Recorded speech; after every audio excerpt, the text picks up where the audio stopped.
No back of the bus, we lift the bus. Ridiculous, no need to fuss on what we did for us. No handouts, we hand out hands. We've been bout plans of 40 acres of land. They can't cage us. I'm so Luke Cage, amazing, gracious enough to spare the brute fade unless they really want it. And I ain't ducking from it, I'm static.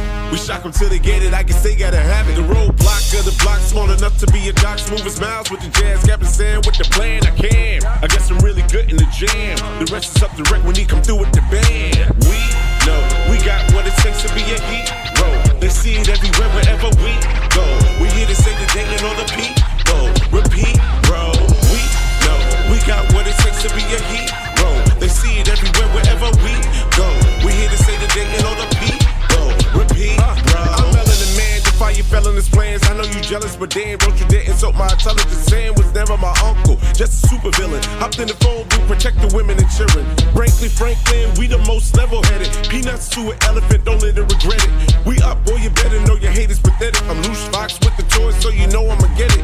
Neighborhood was Krypton, get green like it's John Stewart. Make me pull out my ring, homie, and it's on. The blue marvel I do, homie, if I'm on with the steel. Daywalker blade is here to convey that. We know we got what it takes to be a hero. They see it everywhere, wherever we go. We here to say the day and all the people. Repeat, bro. We know we got what it takes to be a hero. They see it everywhere, wherever we go. We here to say the day and all the people. Repeat, bro. Look up in the sky. This looks like a job for. Repeat, bro. Fate rarely calls upon us at a moment of our choosing.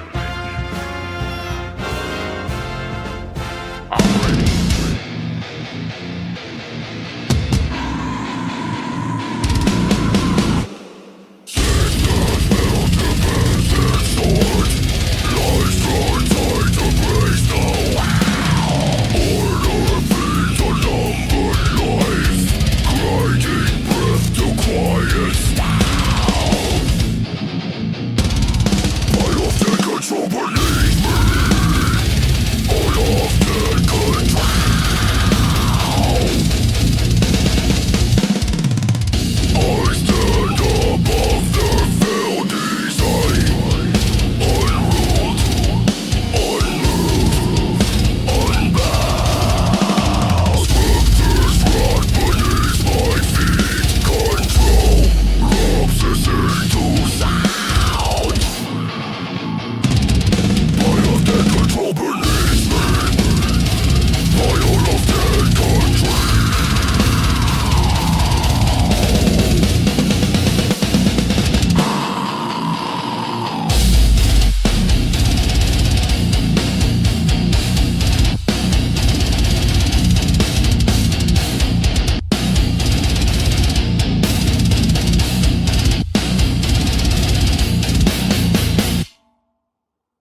his iron spike. You ever hear that growl in the distance? You feel the rumble of freedom on four wheels? That ain't your imagination, baby. That's the Bandito, a 1/12 scale beast built for legends, designed for the daring. From the creative minds at OddFrog Entertainment comes the baddest ride in the toy game. Fully loaded for your plastic outlaw lifestyle. With swappable parts, rugged details, and room for the fiercest figures. The Bandito isn't just a vehicle, it's a statement, baby. Built for toy photographers and customizers. Designed by collectors. This is Hal and Jim Jackson telling you straight, baby. If your shelf don't shake when this thing rolls in, you ain't doing it right. The Bandito. Only from OddFrog Entertainment. Ow!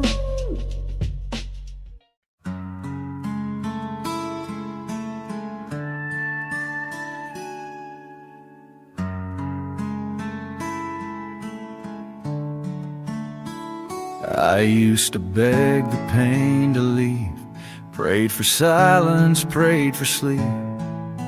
But grief don't answer prayers like that. It lingers soft where you used to laugh. Now I feel you in the quiet, in the ache I can't explain. Yeah, I swore I'd let you go, but it turns out I never can. 'Cause this grief's the last piece of you I get to keep. It's the tremble in my voice when I try to speak. It's the tears I hide in the grocery line. The way your name still rewinds time. The world keeps turning but I stay here, holding on to every shattered souvenir. This grief, it cuts but it's true. It's the last piece of you.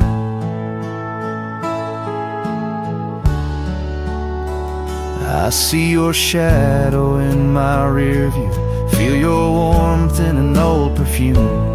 The world forgets but I replay every moment you slipped away. You're the thread that ties me to this storm, and I'd rather ache than feel nothing at all. 'Cause this grief's the last piece of you I get to keep. It's the echo in a dream I barely sleep. It's the photos I can't bring to frame, the way I still whisper your name. Everyone's moving but I freeze, stuck in the spaces where you used to be. This grief, it hurts but it's true.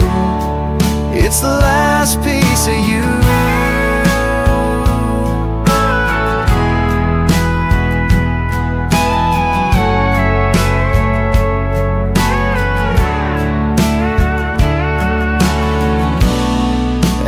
Never let it go.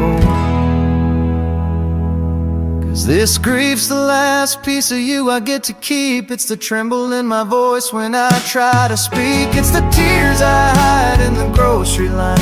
The way your name still rewinds time. The world keeps turning but I stay here, holding on to every shattered souvenir. This grief, it cuts but it's true. It's the last piece of you.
Somebody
disguise. What will it take to be mine? Ooh, I wanna see your world. Ooh, I wanna be your girl. Ooh, tell me we gon' be alright tonight. Ooh, I wanna see your world. Ooh, I wanna be your girl. Ooh, tell me we gon' be alright tonight. My mind been running lately. Now that's I'm thinking crazy. You tease when you say maybe. You drive me insane, baby. You got my heart, I swear. That left in your right here. No one like you compare. What it takes to be your girl. And people say I'm stupid. You're so irresistible. But I can't help this feeling. I'm acting delusion. He's saying I'm the realest. I'm trying to share the same goal. Maybe I am the reason he keep on asking for more. I wanna see your world. I wanna be your girl. Tell me we gon' be alright tonight. I wanna see your world. I wanna be your girl. Tell me we gon' be alright tonight. Ayy, I deserve what a man can't do. Lose my focus on what a man can't prove. Holding my guard up cause I'm afraid to lose. We could choke side. Drink to her more time. Can't be committed because I'm not in sharing mine. Just my opinion, I'm damned if I ever told a lie. Not to say my type is me with the wrong guy. There's something about you that got me putting my pride aside. I wanna see your world. I wanna be your girl. Tell me we gon' be alright tonight. I wanna see your world. I wanna be your girl.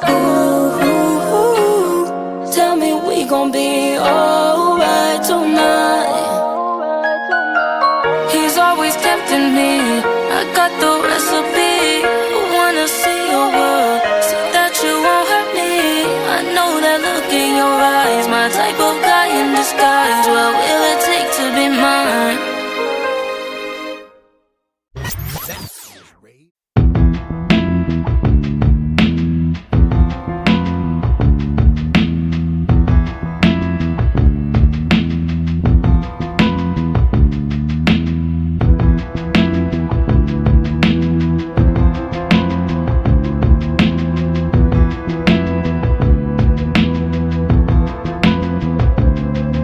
It has been a number of years since I began excavating the ruins of Kandar with a group of my colleagues. Now my wife and I have retreated to a small cabin in the solitude of these mountains. Here I continued my research undisturbed by the myriad distractions of modern civilization and far from the groves of academia. I believe I have made a significant find in the Kandari ruins. A volume of ancient Sumerian burial practices and funerary incantations. Naturan de Manto, roughly translated, Book of the Dead. Tatra Amistrobi Azarta Tandir Mano Mansizon Hazan Sobar Samanda Rosa Dalis Hiker Dan de Rosa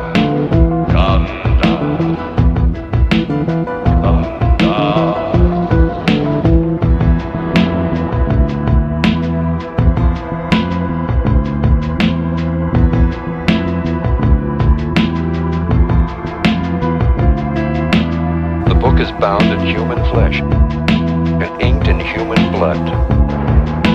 It deals with demons, demon resurrection, and those forces which roam the forest and dark bowers of man's domain. The first few pages warn that these enduring creatures may lie dormant, but are never truly dead. They may be recalled to active life through the incantations presented in this book. It is through recitation of these passages that the demons are given license to possess the living. Tatra amistrobi hazarta Tatir manu mansizon hazan sobar Samanda rosa Dalis haikertan de rosa Kanda It's only been a few hours since I've translated and spoken aloud the first of the demon resurrection passages from the Book of the Dead. And now I fear that my wife has become host to a Kandarian demon. God forgive me for what I have unleashed into this earth. Last night, Henrietta tried to kill me. It's now October 1st, 4:33 p.m. Henrietta is dead. I could not bring myself to dismember her arms. I dragged her down the steps. And I buried her. I buried her in the cellar. Daddy buried her in the earthen floor of the fruit cellar. Tatra amistrobi hazarta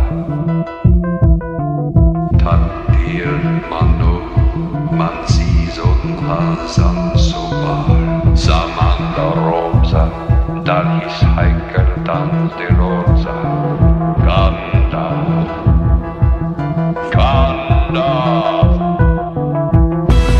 Tatra amistrobi hazarta Tatir manu mansizon hazan sobar Samanda rosa Dalis haikertan de rosa Kanda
Are you enjoying 112 FM Bandito Radio? Like the tunes that you're hearing? Are you an independent artist that wants to join our culture for the restless and creative and have your tracks played out there? Well, email us, baby. 112banditoradio@gmail.com. Drop us a line, baby. Let's get your music out there. Get ready to dive in, listener. This is Chris Turner.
Bandito Radio,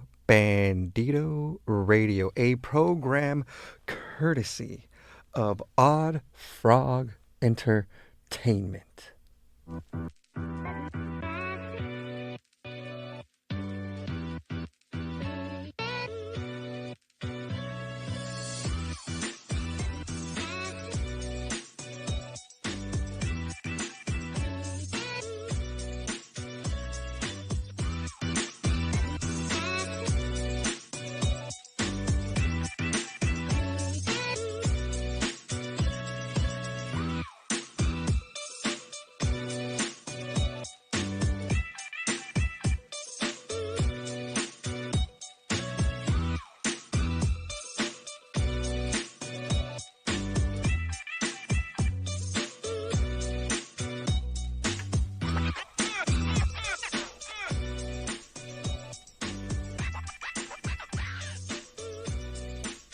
Good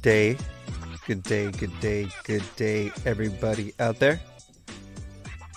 This is Bandito Radio, 1.12 FM. This is Patrick J. Martinez. It's been a bit of a while since we last spent time together. I'm here to fill in just a little bit of space up here at 1.12 FM Bandito Radio. You guys are now tuned in to the garage. Again, this is Patrick J. Martinez. I'm just another geek from East LA, and I'm very grateful to be sitting here with you at this moment. 1.12 FM Bandito Radio. Welcome to 1.12 FM Bandito Radio. Settle up and tune in for a wild ride across the vast landscape of sound.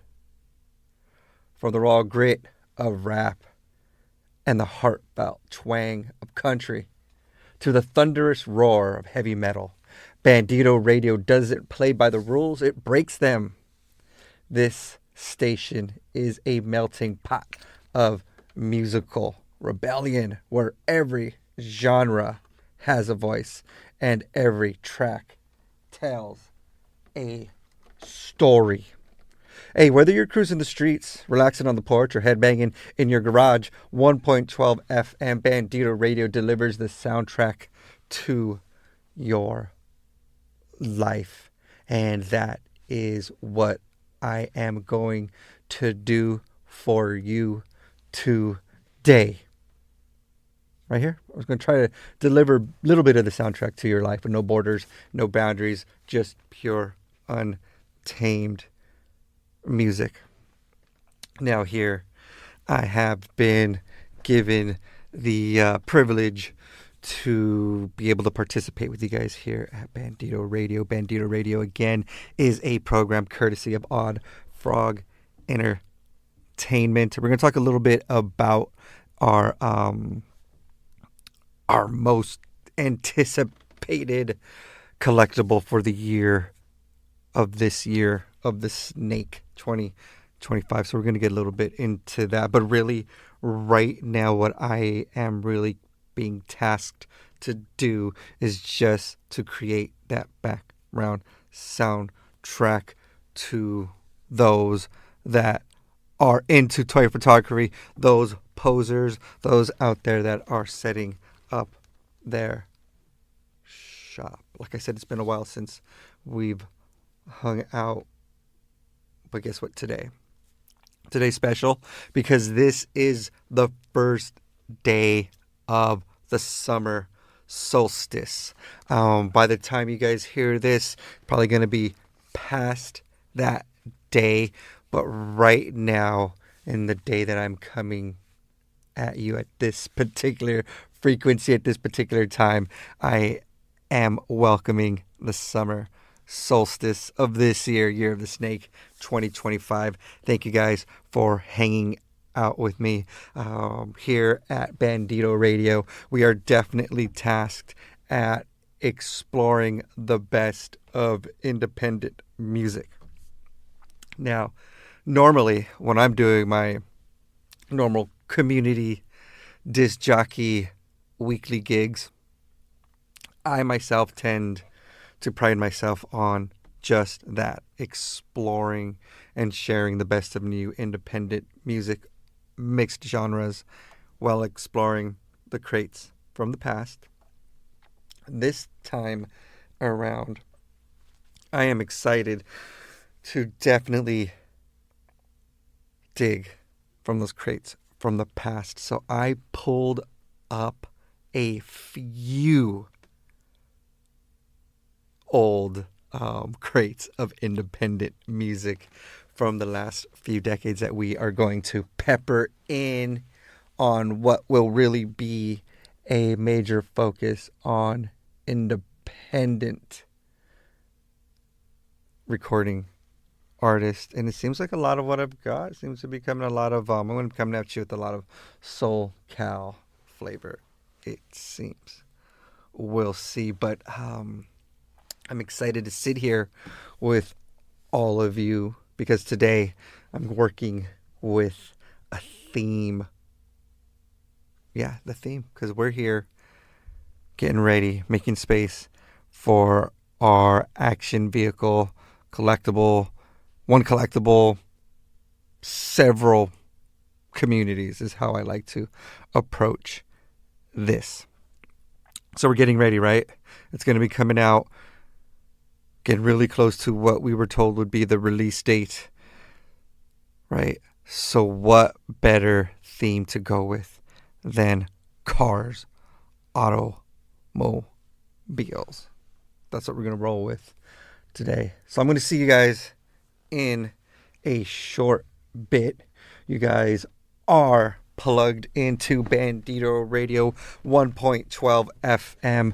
I am just another geek from East LA. We are hidden here in the garage. You guys are tuned in to the garage. Bandito Radio 1.12 FM.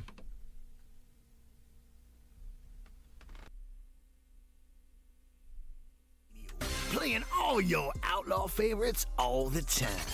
We've got another full clip of fully loaded rockin' radio favorites coming your way in high fidelity stereo. So crank up that volume, put the pedal to the metal, and drive hard, my friends. Yeah! Fuck.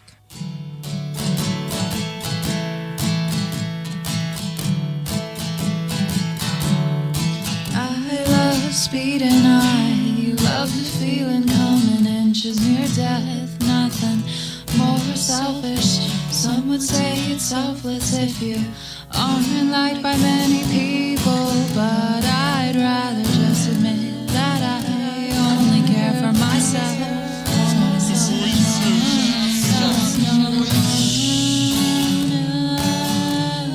Cause when I hit that wall, there'll be nothing left at all.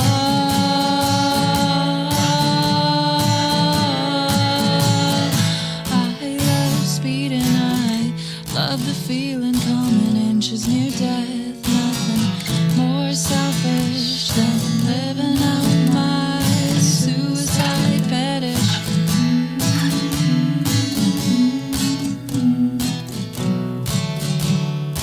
Will it be too late when I hit that wall?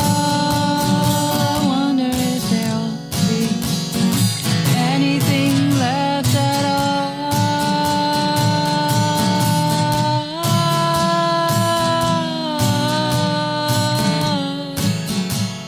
I wonder if there'll be anything left at all.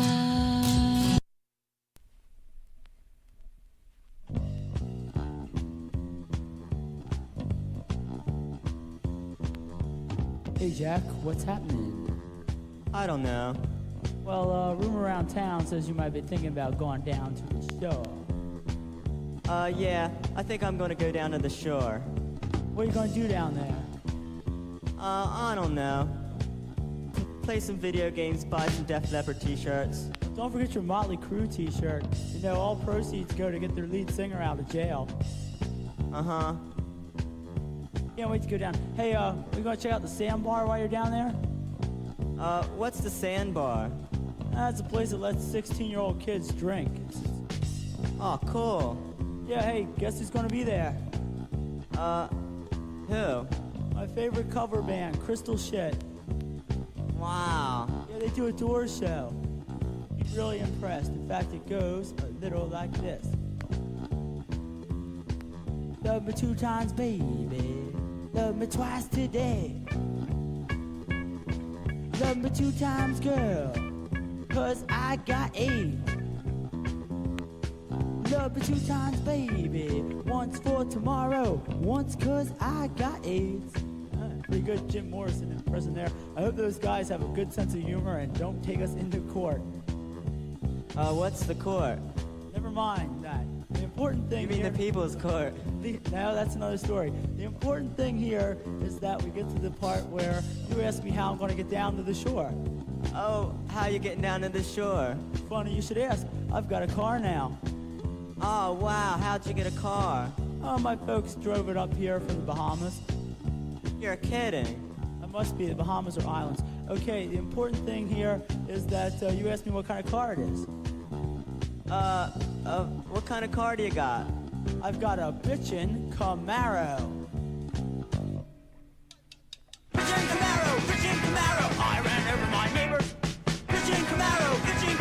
Now I'm in all the papers. My folks bought me a bitchin' Camaro with no insurance to match. So if I happen to run you down, please don't leave a scratch. I ran over some old lady one night at the county fair, and I didn't get arrested because my dad's a mayor. Bitchin' Camaro, donuts on your lawn. Bitchin' Camaro, Tony, Orlando, and Dawn. When I drive past the kids, they all spit and cuss. 'Cause I've got a bitchin' Camaro and they have to ride the bus. So you better get out of my way when I come through your yard. 'Cause I've got a bitchin' Camaro and an Exxon credit card. Bitchin' Camaro. Hey man, where you headed? Bitchin' Camaro, I'm drunk on unleaded. My girlfriend's got a car, yeah, that she stole from a guy. 'Cause she called that asshole cheating, so she stole his fucking ride. 100 miles an hour, if all my girl is inside. Yeah, we all roll down the windows and we wave just as goodbye. My girlfriend's got a car, yeah, that she stole from a guy. 'Cause she called that asshole cheating, so she stole his fucking ride. 100 miles an hour, if all my girl is inside. Yeah, now watch us wave goodbye in a super motherfucking sick ride. Sick ride. Super motherfucking sick ride. Sick ride. There was this bunch of dudes on the corner acting tough. They were being kinda rude, then one tried to fuck with us. I told him to be cool, he called me a stupid punk. So I kicked that motherfucker in his motherfucking junk. There was this bunch of dudes on the corner acting tough. They were being kinda rude, then one tried to fuck with us. I told him to be cool, he called me a stupid punk. Hey, don't try to kill my vibe in my super motherfucking sick ride. Sick ride. Super motherfucking sick ride. Sick ride. Super motherfucking sick. My girlfriend's got a car, yeah, but she's stuck from a guy. 'Cause she called that asshole cheating, so she stole his fucking ride. My girlfriend's got a car, yeah, but she's stuck from a guy. Hey, now watch us wave goodbye in the super motherfucking sick ride. I was just talking out of my head. But baby, if I wasn't, can I take back what I said? 'Cause when I need someone, hey baby, you're right here to hold me. When I need someone, ooh-wee girl, you're right here to kiss me. When I want someone, oh yeah, your love don't resist me. You're here, and I'm so glad that I'm still here.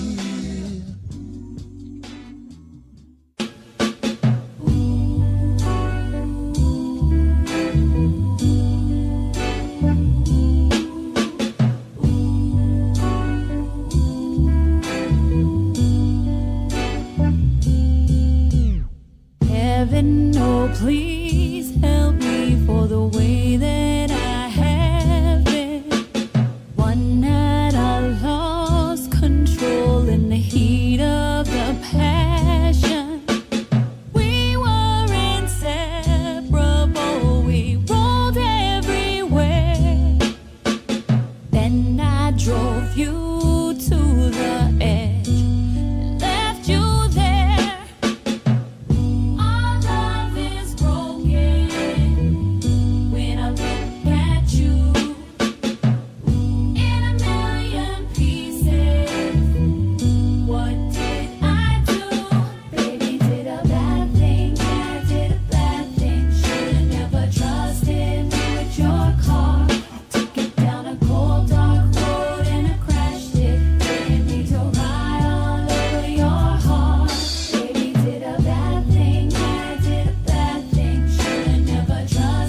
I'm still here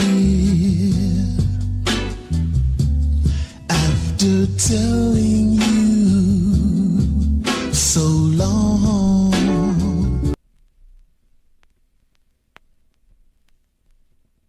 I'm not the police, baby, there can be no trouble here. I got no money for your sugar, but I sure lend you my ear. We laugh about the world that's got us out here on the street. I got my money in my shoes and a gun underneath the seat. Where we're at is where we are, smoking, joking, getting high in a parked car.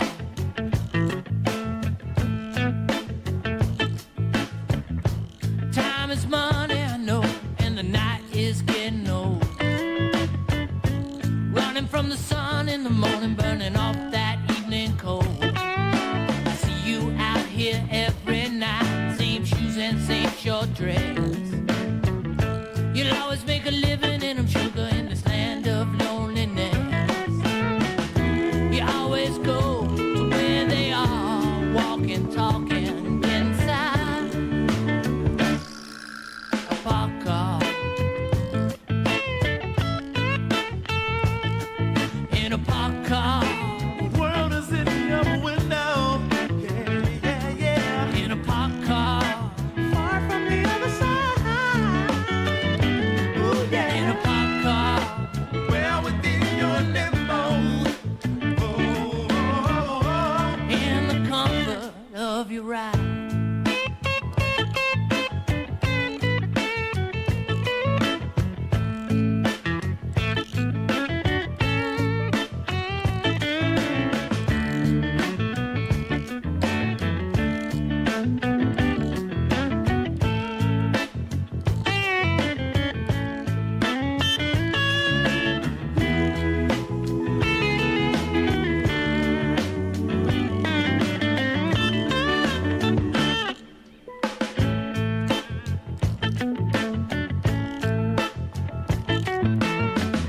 I'm not the police, baby. I think that's plain to see.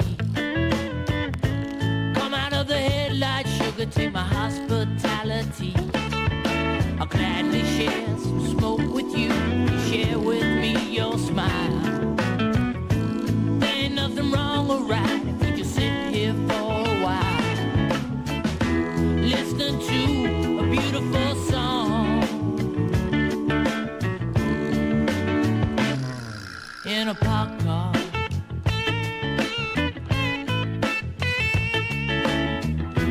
Listening to a beautiful song in a parked car. 1.12 FM Bandito Radio. Bandito Radio program courtesy of OddFrog Entertainment.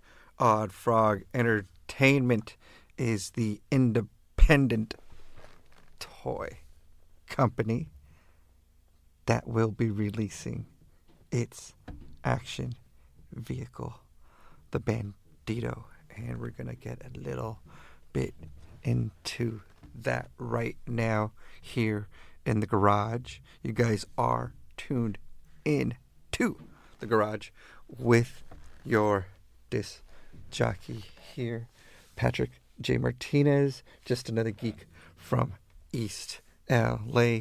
And right now I am just trying to fulfill the task of supplementing some atmospheric sounds to all our toy photographers, to all our posers, to all of those that create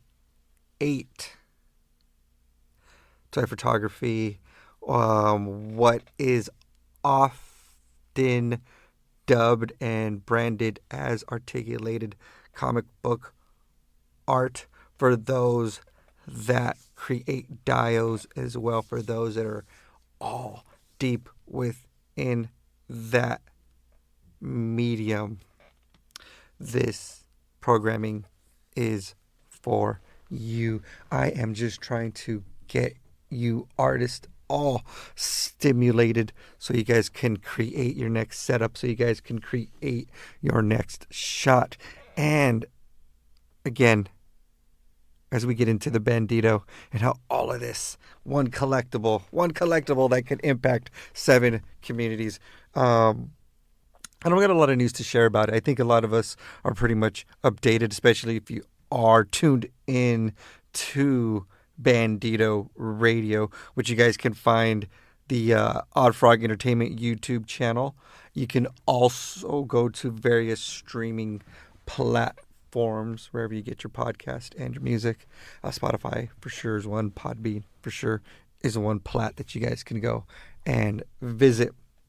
So yes, we are working with a theme today in our playlist, and that theme is cars and cruising and all that fun stuff. At the beginning of our hour when we met up and talked about what we were going to be listening to today. So of course our big focus is always going to be on new independent music. And what I like to do as we explore all that, I'd like to pepper in some crates from the past, and that is definitely what we did so far, and we got a little more planned for the rest of our time here on air. We just finished listening to this particular 45 comes all the way from 1996 from a band called Clay Harper, and that track right there, which is a B-side to let's see, what was the name? That was the B-side, and was Order in the Court. Order in the Court was the A-side to that 45.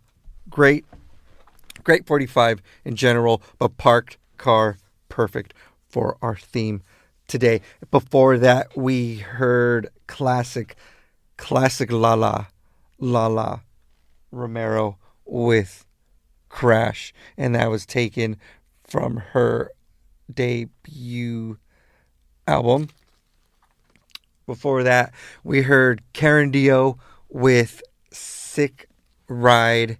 And before that, we heard from the classic. This classic, I think we go all the way back to 87 on this one, if I'm not mistaken. We heard The Dead Milkman taken from the Big Lizard in My Backyard LP. We heard Bitchin' Camaro. I know that probably has some sort of old, outdated, goofy content that might even be offensive. But don't stress. Don't get too upset. It was also offensive at the time that it came out. But that's The Dead Milkman for you. And that it, in general, is just a classic punk rock album coming out of SoCal, California. I believe on Restless Enigma label. So we're definitely peppering some old independent stuff in our time here in our musical beds. And before that, we heard a current independent artist by the name of Lucy Drop, and she got us started on this theme here of cars, and she got us started with her single I Love Speeding. We're gonna get into a little more here. I've got some songs all lined up, a couple songs that I believe I've already played and I got you guys already wise to. So what do we have on board? You know what? We got some Sarah Shine on board. We're gonna have some Jamie on board. So just keep it here in the duration while we're hanging out here in the garage. All right, everybody. What are we so excited for? I'm excited for this wonderful action vehicle, this Bandito here. Man, honestly, this is probably the biggest thing I'm gonna put my money in on this particular collectible. My year in collecting has been very, very almost, not I want to say non-existent, but I'm being very frugal as to what I'm going to be getting. I know we talked about this the last time we filled some space and time together. We were talking a bit about that. However, I got my notice. I know a lot of us got our notice about paying for our pre-order. I got in on these pre-orders way back in 2024, and like November, October, a little after they made the announcement that it would be seeing released. The Bandito itself would be seeing released during the summer of 2025. And considering that this is the first day of summer solstice here, thank you guys for celebrating that with me. Even if you are catching this later after the solstice had occurred, I'm glad that we're here spending this time together regardless. So there it is. Excited. Oh, one thing, there are going to be more lost tapes, garage lost tapes floating around and coming to you guys in the near future. So be ready for that. Those are actually kind of fun and strangely odd. Anyway, excuse me, I'm sorry. We've almost lost my train of thought, but I'm excited to get those lost tapes out. So we already got our notices, right? Got paying, already paid. I got in on that dollar down pre-order, and I got mine in. I'm ready. I am just so ready. So I hope everybody got this notice, that everyone that got this notice, that received this notice, that you went and paid for that. And how are we going about space? Are we like clearing space on a shelf, on a table, on a dresser? How are we doing it? Is it going in the lab, as some like to say? And part of your constant setups that you probably have and your constant dial work that are probably constantly up and that are always a fixture to your setups and photography. We're going to be using that space. How is this actually going down for you guys? For me, I'm just like a whatever, right? And not like whatever just because it's the item itself. I'm just like whatever. I'm going to have me a nice little spot. I'm going to clear it so I can do some setups. And of course, I want to take some photos. But super, super, super novice at this whole thing in terms of photography. Setup-wise, I think we all have that embedded in us and that talent, especially if we just do our shelf work at home with our collection. So that's going to be essentially me. But there's probably one time I'll definitely be a little more open and sharing some stuff once that thing comes in, sharing stuff like setups and stuff like that. So how excited are you? That's what I want to know. That's really what I want to know. What are you doing to present it? How are you going to present it? Is it going to be a heavy tool in your work, in your photography? That's a good investment. So we're going to try to get our investment back. I know I am, even in a way that I'm just a personal collector. So I want to be able to get my return as however I can. So I would imagine as those that are really focused and are recognized in this toy photography community, I can only imagine what you guys are thinking in terms of getting some return on that, right? So that's going to be cool to see. I'm definitely waiting to see how a lot of this art that is going to be coming out. And I love the tangible, super tangible aspect of the toy photography. I know we all have our opinions on photography versus the post-production work, Photoshop and editing and stuff like that. I myself just love the tangibility, the most tangible shot that can be executed. I definitely love that stuff.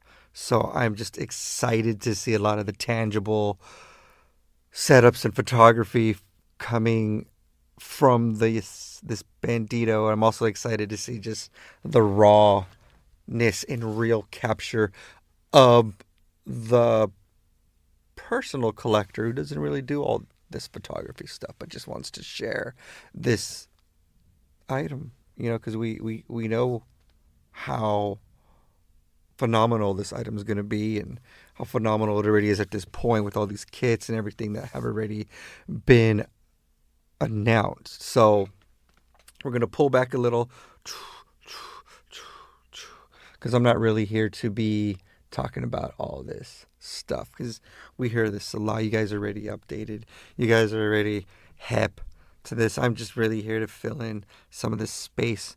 But most importantly, as I'm here to fill up space, I'm here to get you creating and get those talents flowing, everybody. This is 1.12 FM Bandito Radio. Bandito Radio is a program courtesy of OddFrog Entertainment.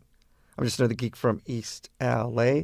This is Patrick J. Martinez here. Let's get back into some more music and let's continue with our theme of cars and cruising. 1.12 FM Bandito Radio. You are listening to Howlin' Jim Jackson on Bandito Radio, playing all your outlaw favorites all the time. We've got another full clip of fully loaded rockin' radio favorites coming your way in high fidelity stereo. So crank up that volume, put the pedal to the metal, and drive hard, my friends. Yeah!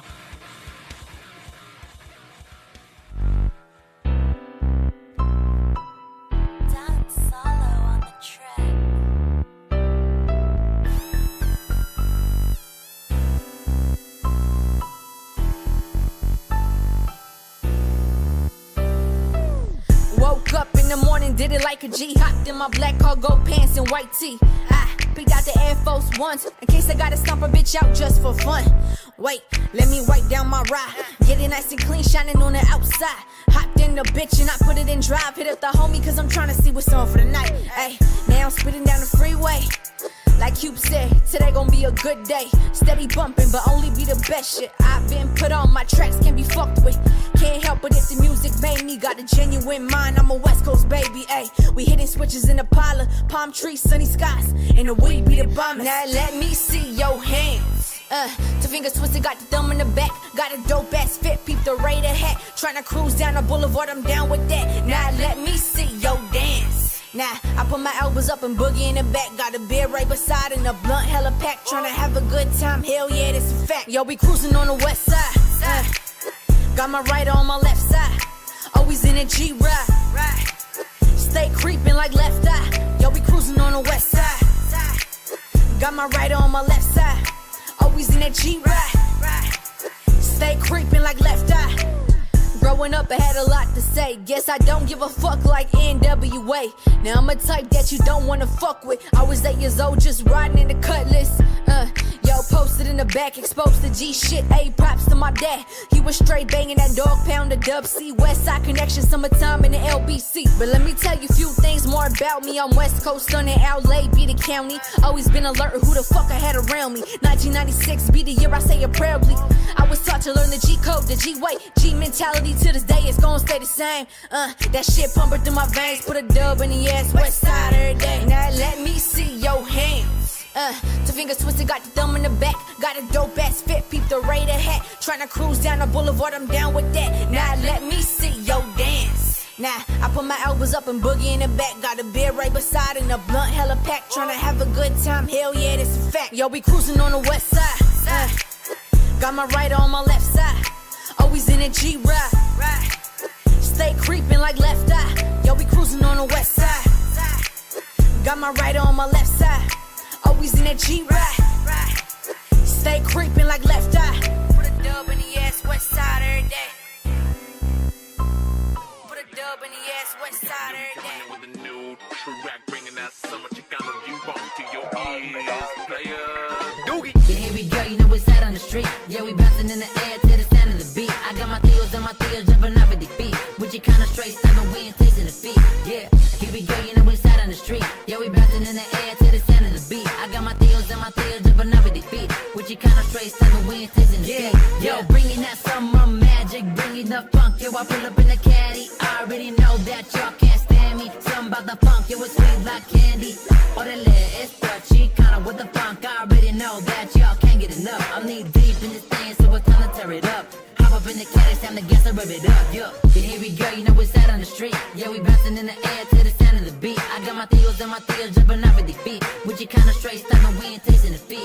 Yeah, here we go, you know it's out on the street. Yeah, we bouncing in the air to the sound of the beat. I got my theos and my theos jumping off at the feet. With your kind of straight stuff and we ain't tasting the feet. Yeah, shout out Cali and my people from Colorado. All I gotta say is arigato vato. Yo, I do this for the culture and the raza. If they straight true, we be like, que pasa? If you lose the panza, they got no chance. We don't allow no totas in the rapla. Hey, girl, you know we set in the bush straight. Yeah, nothing but about to doing his thing, man. Yeah, but here we go, you know it's out on the street. Yeah, we bouncing in the air to the sound of the beat. I got my theos and my theos jumping off at the feet. With your kind of straight stuff and we ain't tasting the feet. Yeah, here we go, you know it's out on the street. Yeah, we bouncing in the air to the sound of the beat. I got my theos and my theos jumping off at the feet. With your kind of straight stuff and we ain't tasting the feet. Oh yeah, let's take a trip. Just sit back and get down to this Chicano top funk. All I wanna do is zoom, so shake your rump. I'm the 9-7 of Chicano, let it thump. Hit the hydraulics of the Impala pump. All the hunters from the back up to the front. Get down to this, you know it's time to stump. Man, what would I do without my funk? Yeah, here we go, you know it's out on the street. Yeah, we bouncing in the air to the sound of the beat. I got my theos and my theos jumping off at the feet. With your kind of straight stuff and we ain't tasting the feet. Yeah, here we go, you know it's out on the street. Yeah, we bouncing in the air to the sound of the beat. I got my theos and my theos jumping off at the feet. With your kind of straight stuff and we ain't tasting the feet. Yeah, something about the music, she always makes me dance. Something about the music, she always makes me dance. Something about the music, she always makes me dance. Something about the music, something about the music. Shout out everybody in the 970. Doogie on the come up, you already know.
1.12 FM.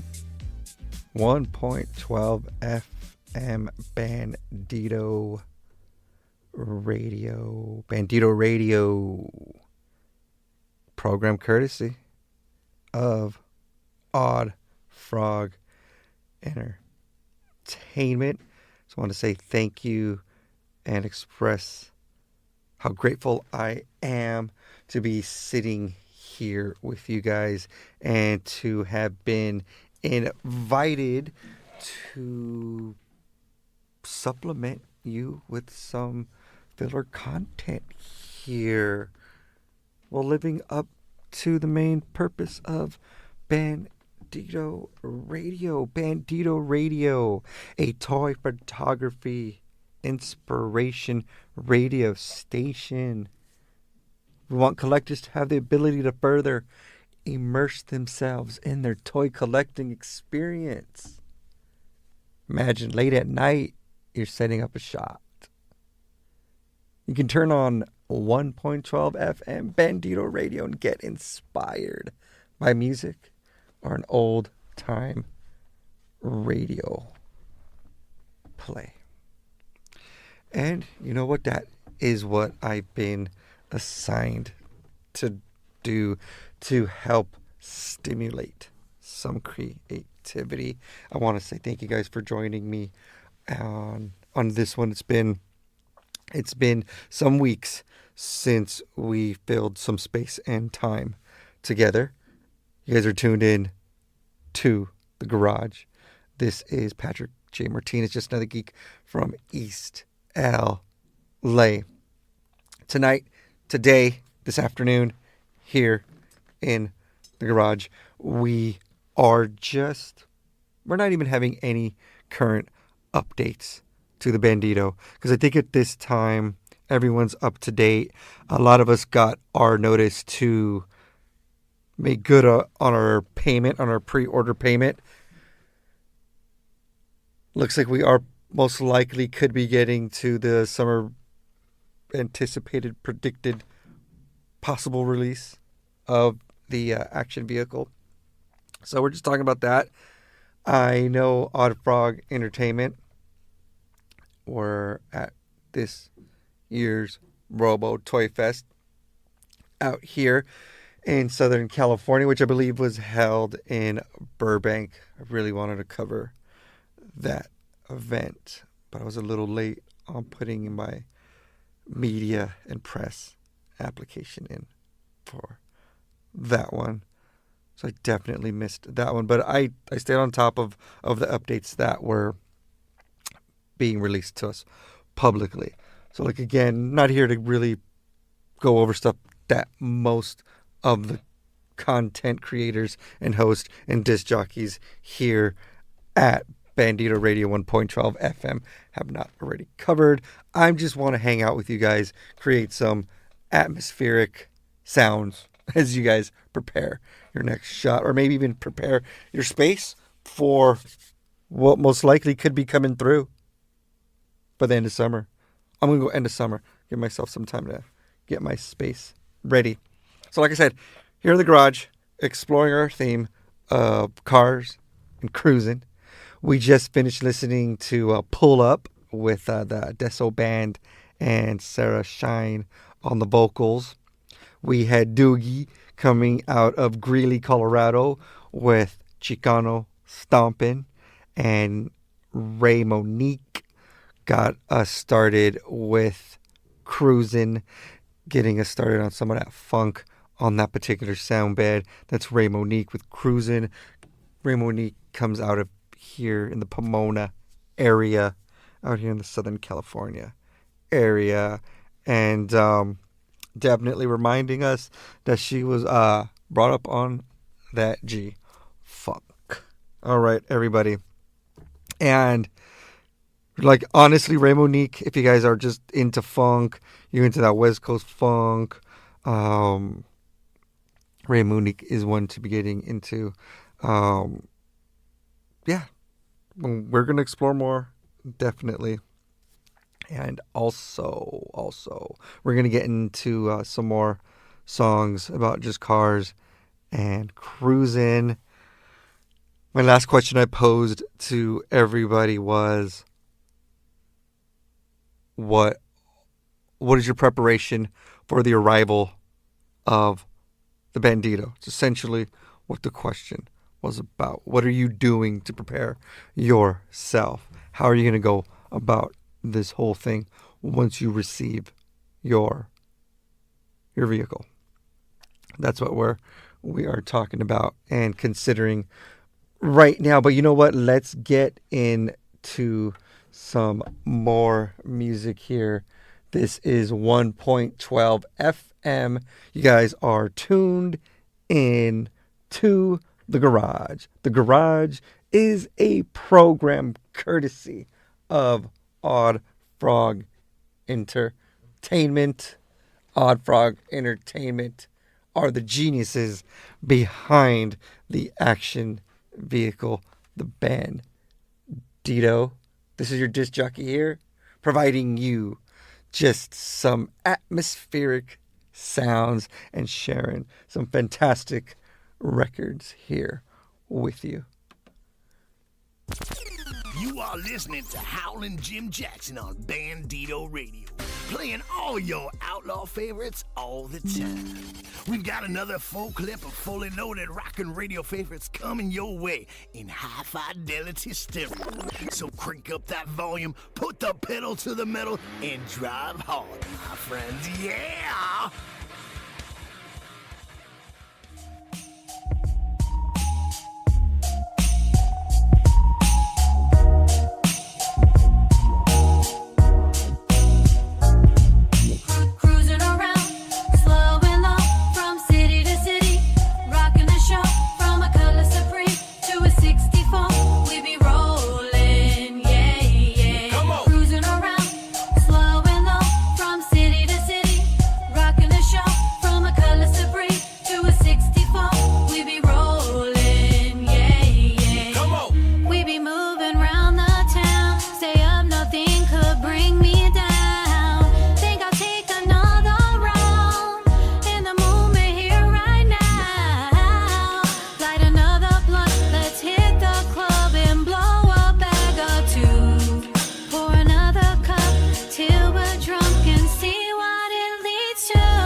paper right, trying to get my hoops right, trying to get my hula hoop skirt tied. Who you know I'm not a good girl, baby. Damn right I'm not such a good girl. Tell me what it's all about, baby. Tell me what it's all about, baby. I don't wanna waste your time, waste my time, trying to figure out if you're mine. Do you know I love a good time? You can pick me up around 9. You could call me your shawty. Pick me up a couple of 40s. Tell me that you're loving me. Put your arms around me. Do you know I love a good vibe, baby? Damn right I love a good vibe. Tell me what it's all about, baby. Tell me what it's all about, baby. I don't wanna waste your time, waste my time, trying to figure out if you're mine. Do you know I love a good time? Tell me what it's all about, baby. Tell me what it's all about, baby. I don't wanna waste your time, waste my time, trying to figure out if you're mine. Do you know I love a good time?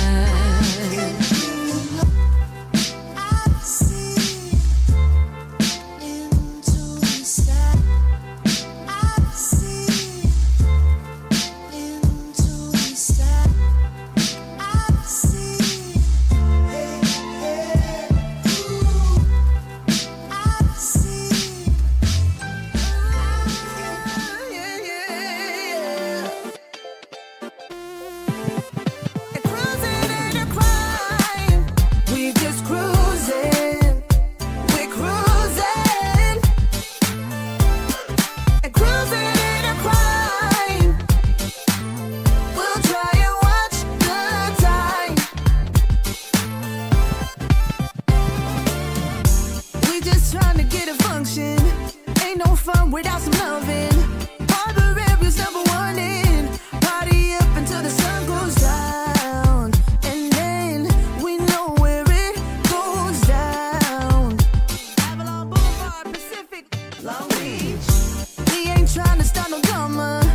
Only thing that we wanna do is show out the hottest rides in town. We just cruising, we're cruising, and cruising in a crime. We'll try and watch the time. I got it from here, a lot of shade. I get Latin active, ODM mic checker. I'm dope with it, homie, better ask Muñeca. I'm in a drop-top Chevy, the whip's getting heavy. Funk sounds bumping rock steady. All cruising, the block, it's a vibe now. Ain't worried about tomorrow, I'm talking right now. It's a movement going on, community. We making memories, cruising in unity. All custom bikes are on the air too. Riding low and slow, flexing tattoos. Man, cruising ain't a crime, I'm on one. They go with Brownie at the gas station. You look familiar, I think we had the same class. Back in the day, you still gotta find her. All respect, here come the police. I catch you at the park and now I'm back on the streets, come on. Classics rolling like a Hondo. Chevy's bouncing to the low-low. Oldies bumping that Alpine. Honey's looking so fine. Homies dripping to the night. The cars keep getting in line. It's coming to that hour, yeah. La Huda looking, fight the power. 'Cause we just cruising, we're cruising, and cruising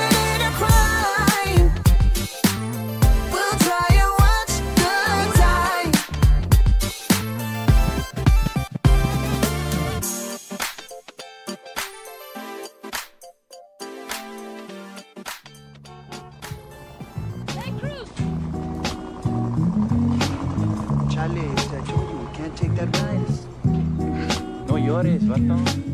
Don't cry. Alright, but this time we gotta go down Brooklyn and Whittier.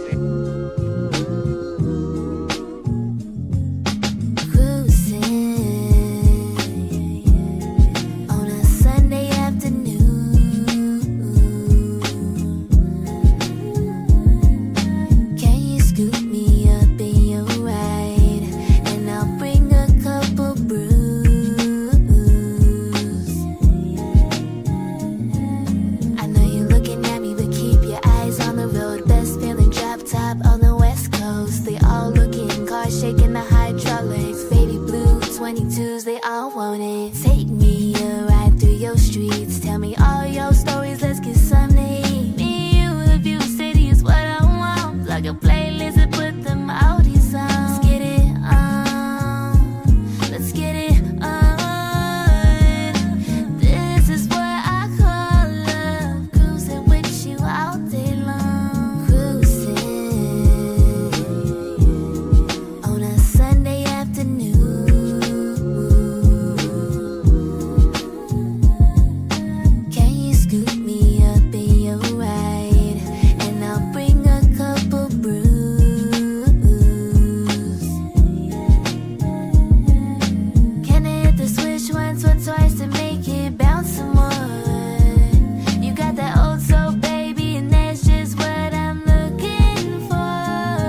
know you're free in the moment as we cruising along.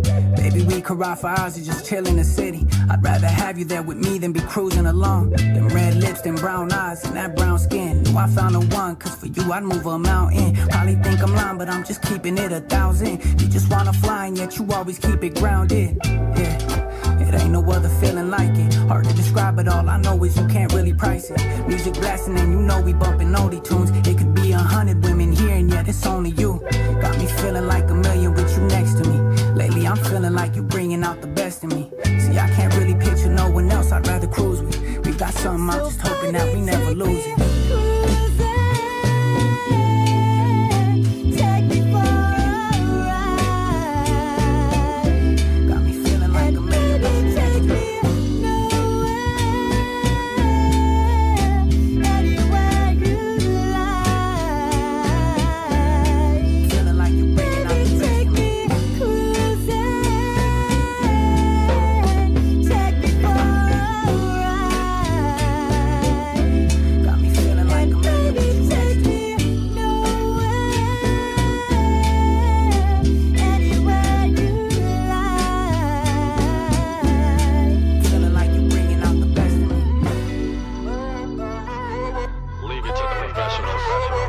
KQP. Woo, woo, woo, woo, woo, woo. Look at that. That last song was just a little dreamy. Had me a little late right there on those controls right here at Bandito Radio. I mean, I know I am tasked with the big task of providing an atmospheric soundscape to get our toy photographers and posers compelled, get them what do you call it, get them compelled, influence, get the creative juices going. And you know what, those last songs definitely had me getting lost in our theme for this time that we are spending together. Ooh, especially that last one right there. That was Brittany Nicole and Versa with Take Me Cruisin'. Before that we heard Jamie with Cruisin'. That was the name of that title right there. That was taken from one of her early EPs from a couple years back. And we also heard Muñeca with Lighter Shade of Brown with Cruising Ain't a Crime. And we heard the classic at this point. I know the song's only a few years old, but this is already a classic single already that we heard. Before we heard Cruising Ain't a Crime, we heard Alvia Cadena with Good Time.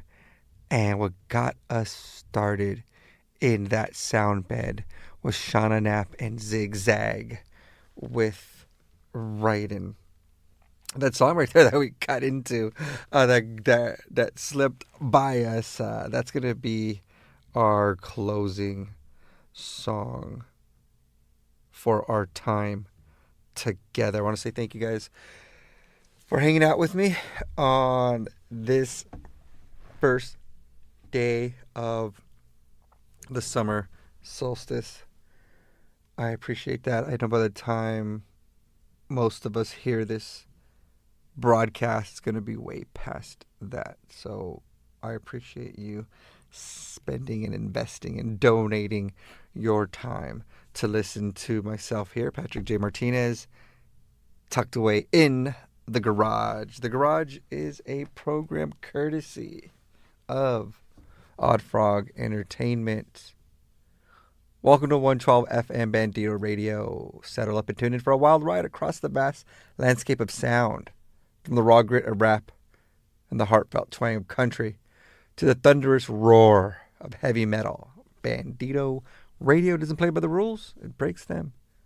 The station is a melting pot of musical rebellion where every genre has a voice and every track tells a story, whether you're cruising the city streets, relaxing on the porch, or headbanging in your garage. 1.12 FM. Bandito Radio delivers the soundtrack to your life. No borders, no boundaries, just pure, untamed music. All right, guys, just if you guys got your notice from OddFrog Entertainment about paying for your pre-order, please get on that, everybody. And the next time I see you, I don't know how soon I'm going to be seeing you, but I'll be seeing you sooner than the last time before this time. All right, everybody. This is The Garage. This is 1.12 FM. We're going to get into our last one here. The last song to close out our theme, which was Cars and Cruising, everybody. This is Loomis with Technicolor. Everybody, this is 1.12 FM. You guys remind yourselves, you guys can find Bandito Radio on all the major streaming platforms such as Podbean, Spotify, and YouTube. I'll catch you guys here in the garage on the next one. 1.12 FM, Bandito Radio. On Bandito Radio, playing all your outlaw favorites all the time. We've got another full clip of fully loaded rockin' radio favorites coming your way in high fidelity stereo. So crank up that volume, put the pedal to the metal, and drive hard, my friends. Yeah! Leave it to the professionals.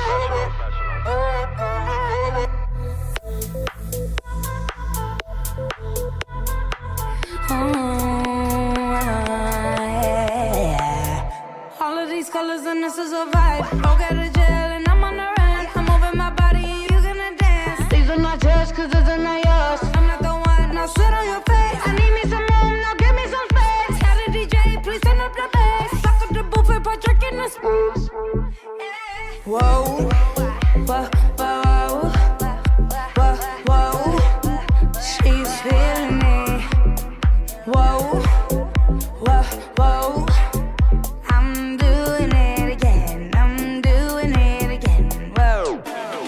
In the pouring, burning rubber, and I dream in Technicolor. Yeah, I dream in Technicolor. I dream in Technicolor. In this pouring, burning rubber, and I dream in Technicolor. I'm not looking for no lover.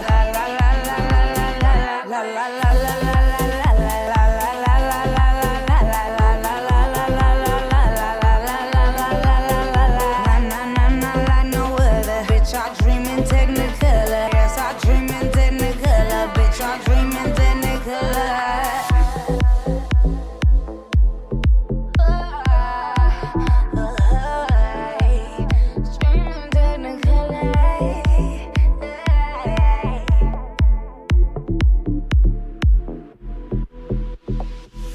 all of these colors and this is a vibe. All of these colors and this is a vibe. In the pouring, burning rubber. In the pouring, burning rubber. Burning rubber, burning rubber.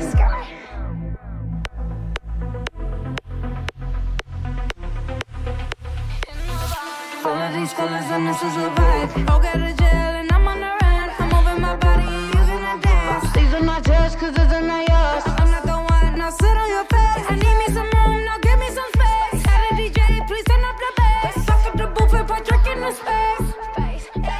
Whoa, whoa, whoa, whoa, whoa.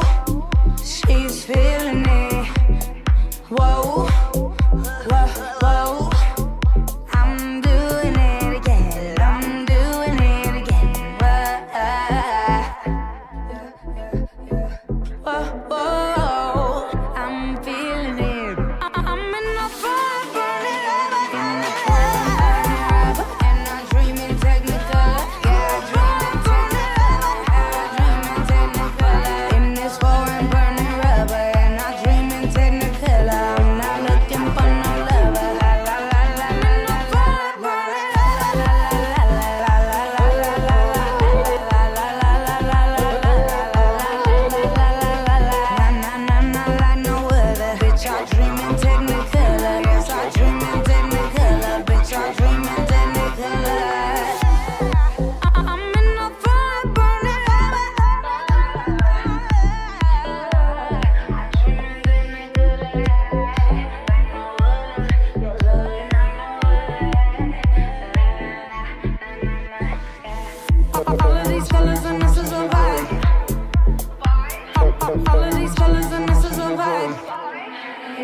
the pouring, burning river.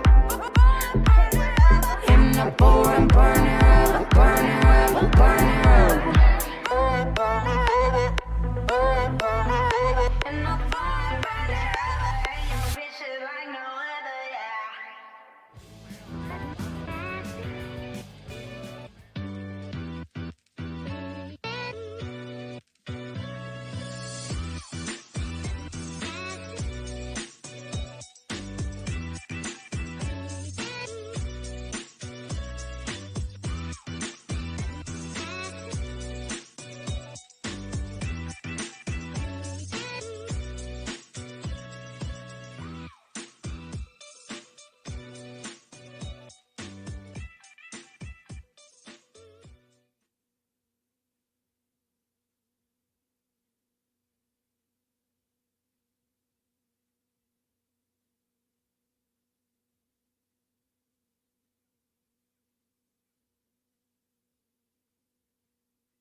Full Frontal Purple. Help! Help! It's Full Frontal Purple. What is Full Frontal Purple? I don't know, but I think I'm gonna need an adult. I reckon I'll probably listen to the first 1 hour and decide if I want to keep listening. It's Full Frontal Purple. Purple. And you are listening to Full Frontal Purple with the Purple Gang Gang on Bandito Radio 112 FM.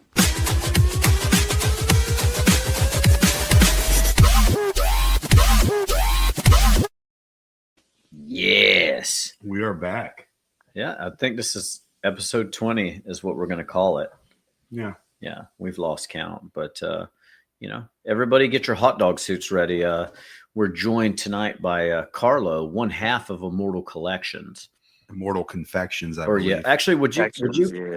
Yeah. Would you actually be more like 75%, and we're only going to give Tristan 25%, or what are we going to do on that one? We have a frozen Carlo.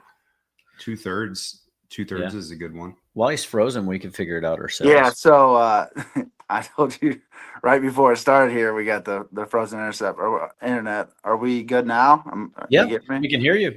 Okay, so I don't know what you said, but Immortal Confections is awesome. I think I'm going to bring some Halloween candy to Legion's Con. Have a little bowl with the little sign we're going to make up for it. So we would love if you would shove a lot of food in your mouth during PGG Live Friday night from Legion's Con. That would make us really happy. Oh yeah. I mean, we're going to do the Gaspar sausages. I mean, I missed that last year. I should have got those last year. I hear you guys are doing some hot sauce, which I don't usually do the hot stuff, but I'll have to. Well, it's the Mythic hot sauces. Mythic, yeah, we got some more that will premiere. By the time this hits, we'll be having our show basically. So yeah, I'll have some more labels to show. Yeah, it'll go up. It'll probably go up before all the other ones. Well, spoiler alert. But it's Mythic hot sauce. It's going to be delicious, and it's going to be spicy. And when you put spicy on spicy and girthy, you got spicy, girthy, and delicious. Yeah, that's like an OnlyFans ad. Yeah. The old spicy content. I actually, talking about the hot sauce, I automatically think of Corn Boy's back pocket with a bottle of hot sauce in it.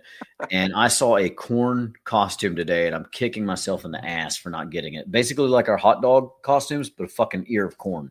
So I spent a full day at work earlier this week looking at different corn cosplays, including that corn costume. That's great. A corn cape. Corn hats are kind of lacking out there. They have like a couple of different knit ones. So I decided to abstain from all of them, unfortunately, and sticking to the roots. You'll have to get Iz to wear the corn cape. Yeah, that would be epic. We'll send him the link for the costume and tell him he needs to show up as Izzy Delacob. Yeah. The corn capes are only like $20, but the corn costumes, you're looking at $30. It's like $10 today. I should have got it. Oh, yeah, you should have. It was the slip-on one. Yeah, I was searching Amazon, so. Oh. Do you guys have hot dog costumes already spoken for? Or are people gonna? People bring their own, actually. Yeah. Yeah, people go on to Amazon and order their hot dog costumes. I've actually got two, in case one of my hot dogs goes down. We've gotten some mileage out of our hot dog costumes, believe it or not. We've worn them to at least 4 or 5 different shows already. Sounds about right. Yeah. Nice. And hot dogs are interchangeable with sausages, so it's all to respect the Sausage King of New Jersey, George Gaspar. That's right. I enjoy wearing my hot dog costume and running screaming down a street. I find it to be very cathartic and entertaining. Wieners. Yeah. I've only been chased by one ice cream truck, so I'm doing something right. Like 16 dogs. That's true. Yeah. The dogs do like the wiener. So Carlo, I know you guys got some pretty see, I even slur my words when I'm sober. Y'all got some special things. Memory? Yeah, that's what it is. I get in front of the camera and I automatically want to slur. You guys got some great things coming as usual to Legions Con. Like where do you find the time to, because I know you work quite a bit. How are you able to just squeeze out all this creativity, man? Well, the thing is I come home and I start a print or I finish a print. So that usually takes about an hour from cleaning out the vat to running the new print. And then usually I'll do that, come home and go to sleep, wake up, because it usually takes, I sleep at 5 to 6 hours in between shifts. And then I'll hopefully get a print ran and run a second one. Tristan was running prints for a while there, but it was a little out of his comfort zone. And we talked before about the cleanup on the PPG Live, but yeah, basically, I he's like, this isn't for me, and that's kind of why we haven't been producing stuff and selling stuff for the last few years. We just kind of just print for the con. So basically, it's me. But yeah, I just on the truck, I got the iPad. So when I'm sitting there, I'm a truck driver. So when I'm sitting there at a dock waiting to get into a dock for an hour or whatever, I'll bust out the iPad now. And that's been the last 2 years. Before, I would just paint on the weekend. Tristan would do the sculpting during the week. Now we're both able to sculpt during the week. And as far as painting goes, I don't know how much we're going to have painted this year. So all year long, I've been working on a million different things. And now it's time for Legions Con. We're just trying to figure out which things are getting finalized. I still have stuff I'm working on right up into the show right now. So hopefully, everything will come out. We're going to have some oldies but goodies. So like the scaphoid shield, like the purple immortal shield we gave you guys. Love that. That was big when scaphoid at Legions Con 21. So I'm like, hey, it's scaphoid season. So we're just going to bring a bunch of those. I'm afraid to open pre-orders for it because there might be too many for me to get done. I might just be doing scaphoid shields from now to Legions Con.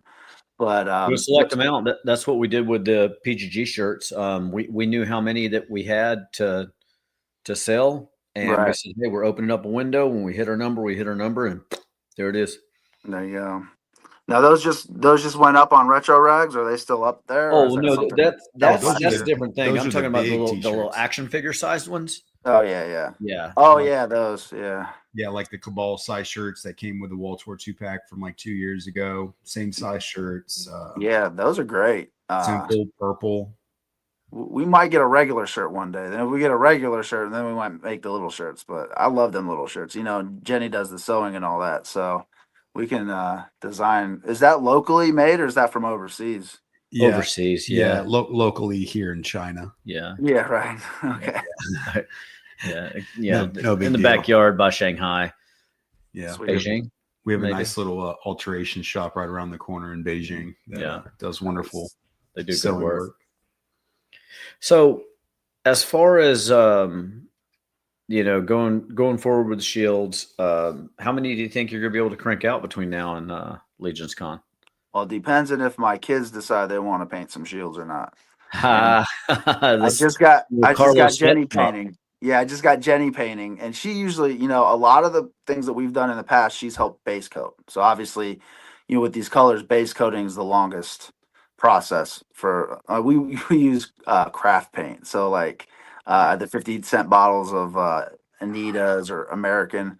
I do have a couple of the SoFlats that cover really well, but you know, we have 14 printed up right now. Each bill plate will hold 14. So like, Dope. it's just I'm like over $600 deep in resin. So it's just trying to figure out which resin we want to print which thing in. So like we have the thing that Tristan showed you guys before, the big 4-legged guy, and like I could print up 5 of him, but that's a lot of resin. So it's like I'm just trying to figure out in the end like what parts we have, what former parts we've had. So we have, like last year we did the clown heads and a gin head.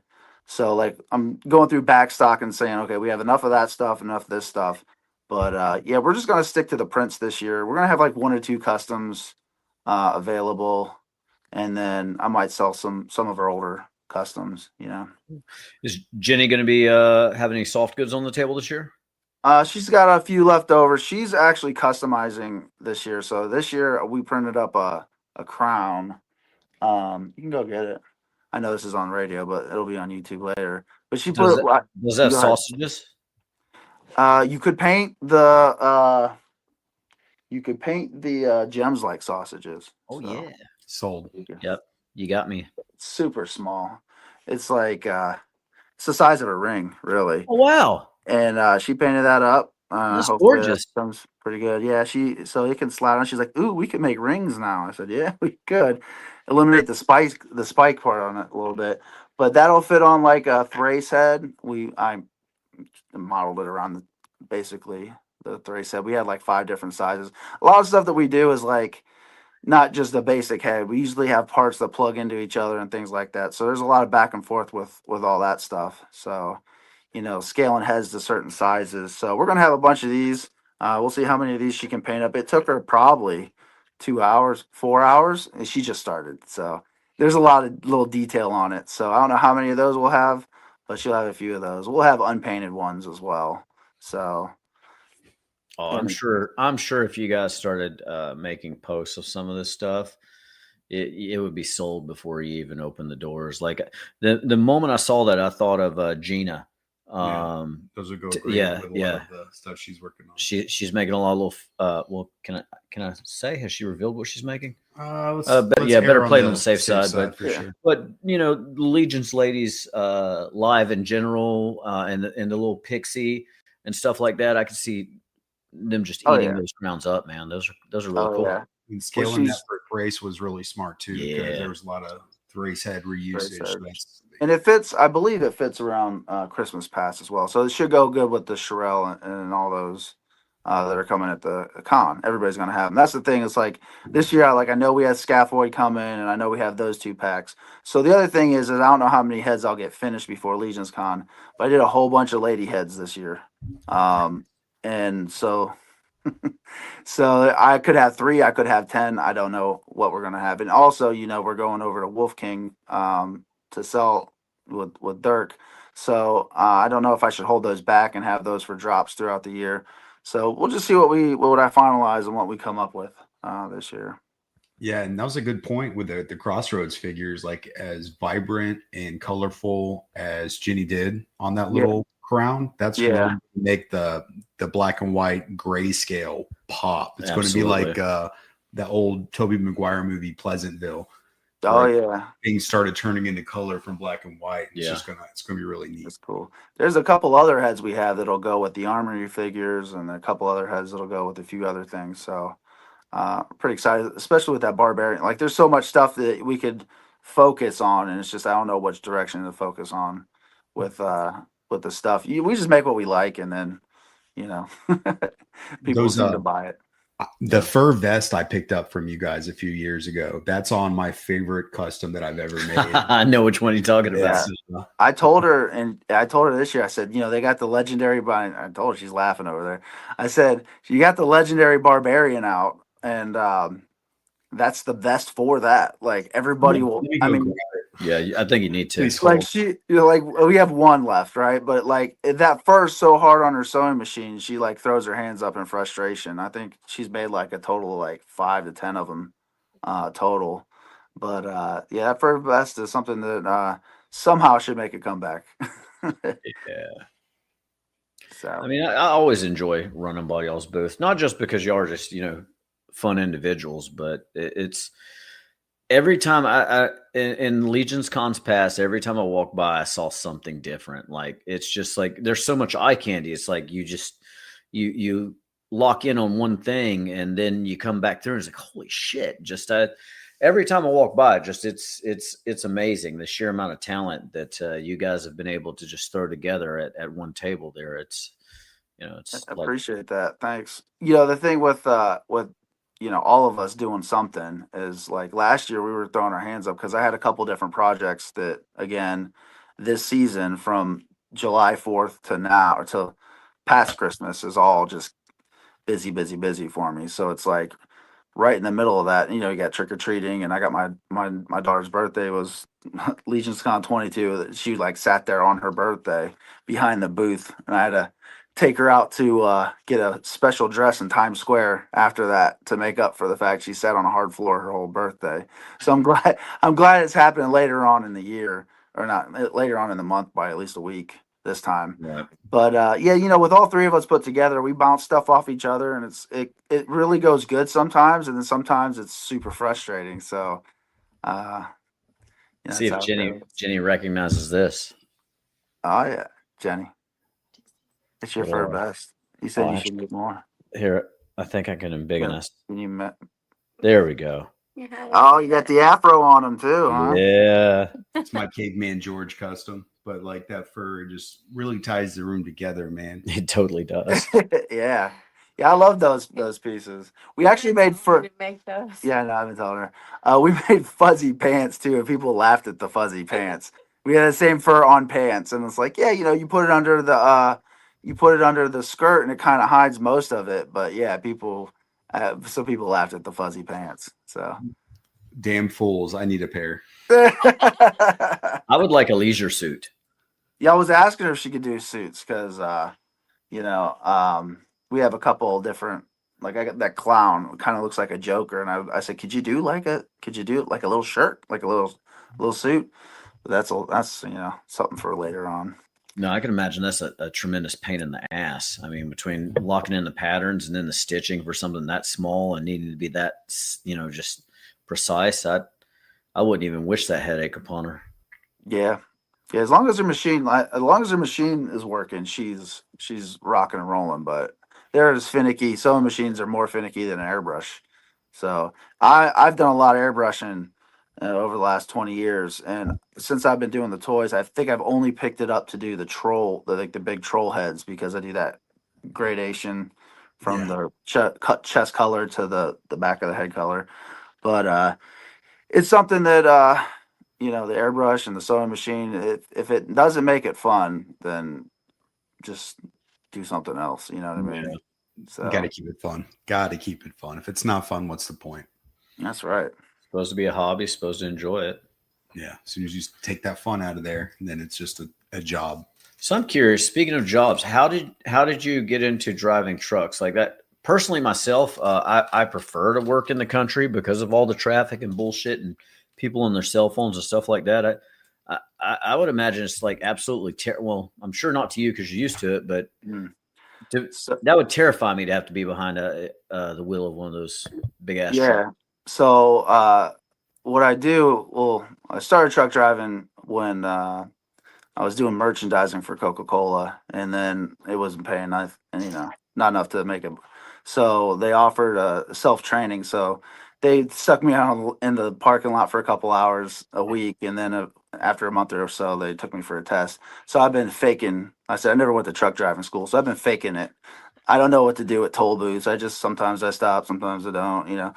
So it's like all these other guys know what tire tread depth, and I took it. I just did the computer test for all that stuff. So I never studied a book or anything. But the first year, 2 years, because I tested an automatic and then they stuck me in a stick shift. So I had a 7-speed and I didn't know how to go into neutral and the downshift because I didn't train on that. So I dumped my first couple loads. The whole trailers just fell. I had like corporate people out coming and helping me pick up all the coke. But anyways, I eventually figured that out. But I did coast for like 2 or 3 years before I figured out how to downshift. So yeah, I've been winging it on the truck drive.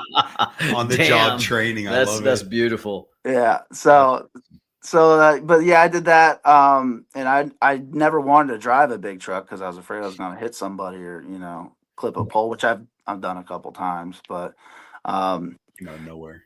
A lot of, they do. But once you figure it out, it's just, I drive like a grandpa in a truck. Like a lot of guys try to push themselves out or try to get into some places. And I go into little gas stations. I do Walmarts. I do like little gas stations. So like when it comes to people like cutting in front of me or trying to sneak in while I'm backing up, I get cussed out and flipped off all the time. And you get through it. I enjoy driving at nighttime though. That's the best when there's nobody on the road. Yeah, that was my favorite. But yeah, so I do that, and I pull anywhere from 75 to 100 hours a week doing the stuff. So that's why it was so hard to get me in here, because it's like, and from day to day, it's just like, what routes need taken? I gotta have 8 hours off and then get back in. So there it is. That explains the energy drinks. Yeah. Oh yeah. No, the 5. So that is a Purple Gang full frontal exclusive. If you mix Sprite with 5 Hour Energy, everybody I've given to is like, this is better than Monster. This is better than Monster. So that's what you gotta do. You gotta get the 5 Hour Energy right in the Sprite. Is there a specific flavor? I don't know that I've ever had a 5 Hour Energy. I'm naturally like cracked out. So yeah. So I've moved them through them all. But if I'm mixing it with Sprite, I like strawberry banana the best. The blue one, which is like raspberry something, is good, and then cherry's always good if you can get cherry. So yeah, I moved through a couple. I was over here actually drinking a cherry lime Sprite, so I could see that being good. Yeah, man. 2 things are great by themselves. You stick them together. There you go. Right. Makes sense. Makes sense. I know you're big on the energy drinks, but yeah, have you ever poured a 5 Hour Energy into an energy drink? I've had hard conversations from other things. Yeah, that would definitely do it. I've got them before when I've drank too. So I don't know if I do pour it. I've done it in Coke to try to kick up the Coke a little bit, but even that was maybe a little too much. Yeah, cutting it with the wrong stuff. Yeah, is it difficult to snort? Is it difficult to snort it when you pour an energy drink? It gets a little goopy. Sometimes you gotta get it in the straw. You know what I mean? Call this slush. Yeah, that sounds horrible. My straw's jammed up. Yeah, it sounds like a sinus infection. Absolutely. Yeah, the fizz feels good though. I imagine it would burn so bad, like 10 times over. So when did you discover like you were talented and could do shit with like sculpting and stuff like that? Right. So when I was a kid, I was popping and swapping He-Mans. So there's my first popping and swapping. And then as far as drawing, I was in like 3rd grade. I mean, this is gonna date me. I was in like 3rd grade when The Simpsons came out. So like I was drawing Bart Simpson and it looked just like, and everybody's like, oh, it looks just like it. It looks just like it. So I drew that, and I was How to Draw Comics the Marvel Way was a book that I checked out of the library. And that taught me about proportions, and that taught me about, I didn't really follow the circles, and connecting lines like that. I just like looked at the image and copied it. I was always really good on copying things. So I did that. And airbrush, I picked up that in like 7th, 8th grade, and I started airbrushing then. I pretty much have done everything except for glass blowing, because that's not, I bought my mom a glass blowing kit, but I never tried it. So I've done everything. And then like in high school, I wanted to do comic books when I grow up. And then I was like, well, maybe I want to do airbrushing on the beach. You know what I mean? That sounds pretty fun. Just be a beach bum. But I was then just going to ask you if you've ever made the family reunion T-shirts, airbrush T-shirts to sell. I've done so many different T-shirts. I've always like thought about doing an Immortal Collections like airbrush T-shirt. I'm like, no, then people will ask for them and I have to do that. And yeah, it's something your face. No, that would be really fucking dope if If you pivoted all of your time and energy from now until then just to like make some dope airbrushed Immortal Collection t-shirts, like handmade, man. you would not have a problem selling every last one you could muster. Right. Yeah. But that's the thing. It's like I did airbrushing, and then I found out and through that process, a guy that I knew that was going to try to get me into like DC and stuff like that. He was one of my mentors. He passed away. So like I'm like, oh, what do I do now? You know what I mean? And then I decided to go into cartoons and video games and stuff like that. So I actually decided to go to college to do that, and I picked up a whole lot of stuff there. But basically, I started sculpting in before ZBrush. It was 3D Studio Max, and that was one of the programs they used to make the video games and stuff back then. So I've basically been doing digital sculpting in some form since like 2000. So I got a lot of time into it. Sometimes I'll take years off and try something else like engraving or something. And I decided in college that I didn't want to kind of work for the man, you know what I mean, with my art. I wanted it to be just what I want to do when I wanted to do it. And I seen like back then, that was before a lot of these things opened up. So it was like, well, what am I going to do? Like magazines or graphic design? I'm like, I can't do that. So like, I just wanted to be free to make my own thing. So because of that, I became a truck driver, but I get to do my fun stuff on the side. So are you Banksy? Might be. I don't know what that means.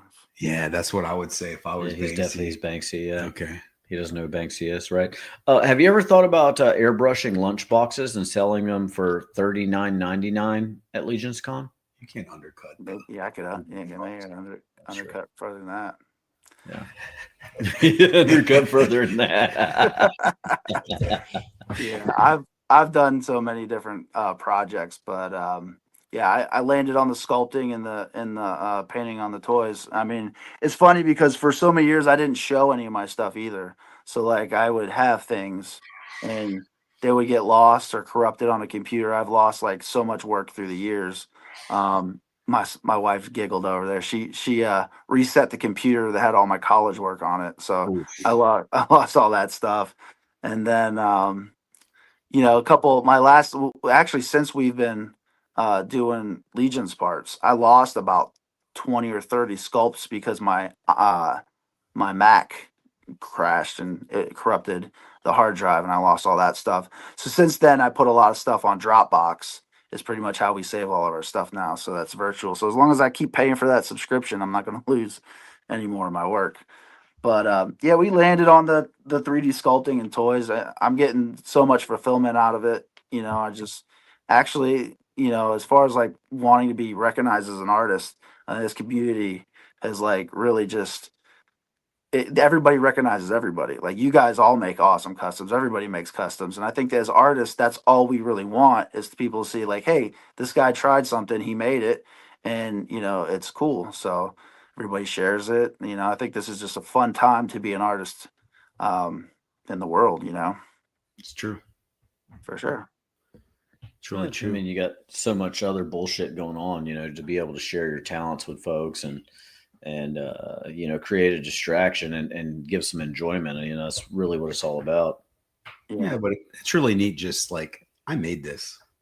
Oh, well, yeah, of course that too. But even if you can't share it or, you don't want to post it or you don't want to sell it, it's just the fact that you made something and that feels good and you want to keep making stuff.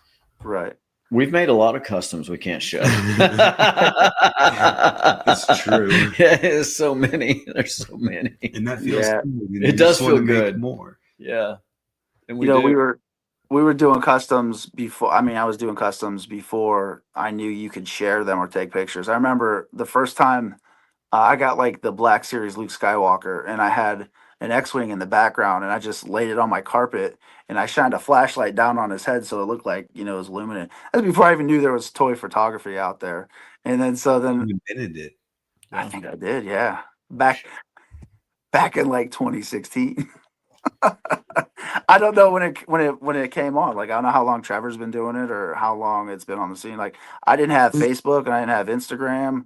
until we really started doing Immortal Collections, because are you guys there? Yeah, no, we're here, but Okay. be careful invoking Trevos's name. He'll go back and change the timeline, and you'll lose all your talent. Right. Oh, there you go. But yeah, so like once I stumbled onto toy photography and 3D, like I knew, because I would go on eBay and I see the little heads, that people would make out of resin. But one of the first resin printers that came out on the market was the Anycubic Photon, and we started with that one. That was when Tristan was still in college. Nobody was doing 3D printing back then, and I was able to take his files that he made for his portfolio review and all that, and I printed them out here in Ohio, and then I drove them up, curing in the window on the way to his graduation, so he could, because they had prospect employers come out or whatever.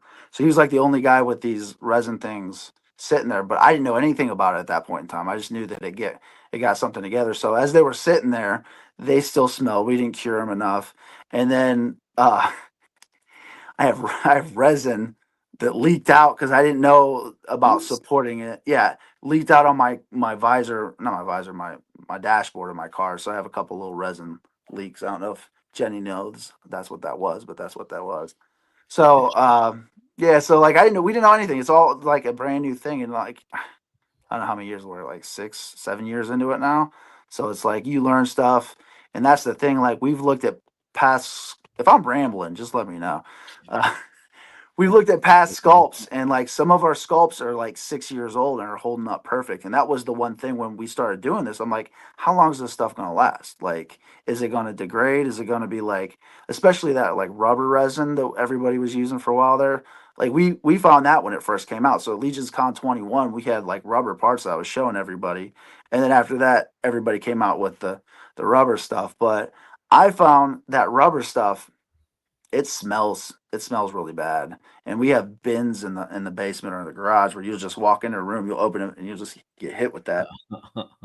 So we stopped kind of using that resin for a long time. So I do have a question. When you were visiting Tristan at college to deliver those scans, did you meet Bilal? Oh, I did. I met him. He was off. He was real. Actually, I was there the day they met him because we moved him in the dorm. So we're just sitting there, and this dude just walks in, with the cloud over him. And this is I think Van, you've heard this story. Oh yeah. I don't know if this made it to PPG. So him and his roommate knew each other, and then there was the third one, which was Bilal or whatever his name is, right? So this dude claimed the room first, right? You know this, Van. He claimed the room first. So they took all of his stuff out of the room and set it in there. So me and Jenny's just sitting here. I'm like, bro, you can't go in that dude's room and mess with this stuff. And Tristan's just a kid. And he's like, oh, we're going to do it, So yeah, I'm just sitting there how's this going to go? How's this going to go? And yeah, dude come in completely soaked because it was hot. And he walked from Pittsburgh up this mountain to get to the he's like, yeah, I walked all the way here. It took me 4 hours or whatever it was, head to toe drenched. But yeah, I've seen that dude a couple times, and he's a strange one. Yeah, he's a special type of guy. Yeah, Tristan's lucky that when you left, he didn't get thrown upon the altar with the styrofoam skulls and the Malibu rum. Yeah. He's lucky to get away from that one. Yeah, and I'll never forget it, Jordan. That you picked the wrong night to go to bed, but when why did he give me the number? And then you asked him for it. You do you still talk to him? He's like, yeah, on Facebook every once in a while. And then I said, no. He's like, no, I don't talk to him, but I think I'm still friends with him on Facebook. And you're just give me your phone. And Tristan's like, okay. I said, don't give him your phone. I said, don't give him your phone, son. I don't know if he knew you, Van, but Carlo knew where this was going. I said, I fine. I said, I'm just gonna sit here and watch it. Yeah, you dialed him up, and did he answer? No, I don't think so. No. Tristan's face was, he was sweating yeah, Tristan. Yeah, and I'm crying, and yeah, it was fun times. We had good times. It was a good time. Absolutely. Yeah, don't give Van your phone, Tristan. No. No, not after you've told me this like completely traumatizing story of your quasi satanic roommate that was just like deeply off, and then you hand me the phone. It's not like it's thunderstorming outside and van shows up. Like, my car's out of gas. Can I use your phone? It's just like, I'm gonna tell you this crazy ass story, and Van's like, let me see your phone real quick. Yeah. Well, no, are you still friends with him? Do you still talk to him? I think he like pulled up his profile or something. I don't know. Yeah, he did. Yeah. Yeah. You messaged, Facebook Messengered him. That's Yeah. It was so funny. It was so funny to everybody but Tristan. Tristan, I don't think found it very funny, but he didn't know what he was getting himself into. I think you were gonna give him the phone, and you'd be like, he thought you'd be like, no, here you go, I'm just messing with you. But no. No. I'm serious. I have poor impulse control, man. What was it that Liam Neeson said? I have a certain set of skills. Yeah. I will find you. I will call you. Yeah. Fuckery is one of my skill sets. Yeah. I will call a Jamaican truck with my mind. Oh, that was good too. Tell them I'm one of the Beach Boys. Yeah, that's what got him there, was telling him I was Brian Wilson. Yeah. Hit him with that government name. Yep. Yeah. So Legion's Con coming up in what, like 15 days or something? 19 days? 3 weeks. It's not a lot, yeah. So what all cons do y'all do throughout the year? I know Legion's Con's your big one. No, that's pretty much it. Like, because when Tristan was just trying to be a freelance artist / doing the Moral Collection thing when we first started, it was just a way for him to continue to build his art skills before, like, he was trying to talk to these people at the different cons. So like, he's done some work with a studio or two, and so like, we were just trying to get his name out there and market and let people see the stuff, which is cool because some of the places that he's applied, they have people at Legion's Con this year. So I was like, cool. That's better than getting in interviews. It's to shove your stuff in their face. You know what I mean? Right. So, but that's what the Moral Collections originally was. He was struggling. He was trying to do miniatures, and then he wasn't getting anywhere. And business isn't our strong suit or whatever. So we did IshCon the one year, and we only have so many vacation days, so that didn't work out this year. But we're gonna do CarverCon next summer, so we're looking forward to doing that. That's Ohio, so that's like a 3-hour trip or whatever. So it's really just been Legion's Con and one other con sporadically. If we do it, we did PowerCon the one year. That was fun. That's when I first met you guys. Was the last PowerCon. Yeah, for that was fun. I wish that didn't go away, and I don't know if it's ever coming back to Ohio or not, but we'd probably do it again. Yeah, it was a great show. It really was.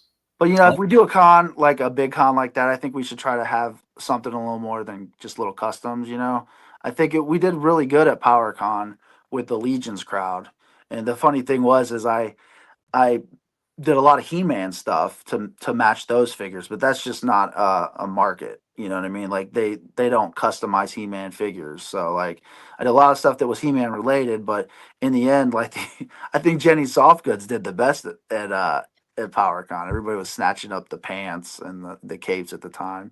So yeah, But back to the Tristan trying to find work and market yourselves. We're like employee studio people for like a lot of different toy companies. I hear that. That's why I appreciate you guys having us on. He's doing a regular job now, and this is still just back to like a part-time thing. So he's always looking for something. I know with whatever shape the economy's in, and with tariffs and things like that, a lot of the work slowed down from the companies he was doing stuff for. So, and that's, nobody's fault, but he just had to go look. He had to go look elsewhere. You know what I mean? But most everybody here in the community, we all have full-time jobs, and this is just our, our passion or our hobby. So whether or not I sell anything for money, I just like producing my stuff and like giving it to people. Like, I think at Legion's Con, I give away probably more stuff than we sell. And last year we didn't even really sell anything because we had that roller coaster thing. So which was dope. Yeah.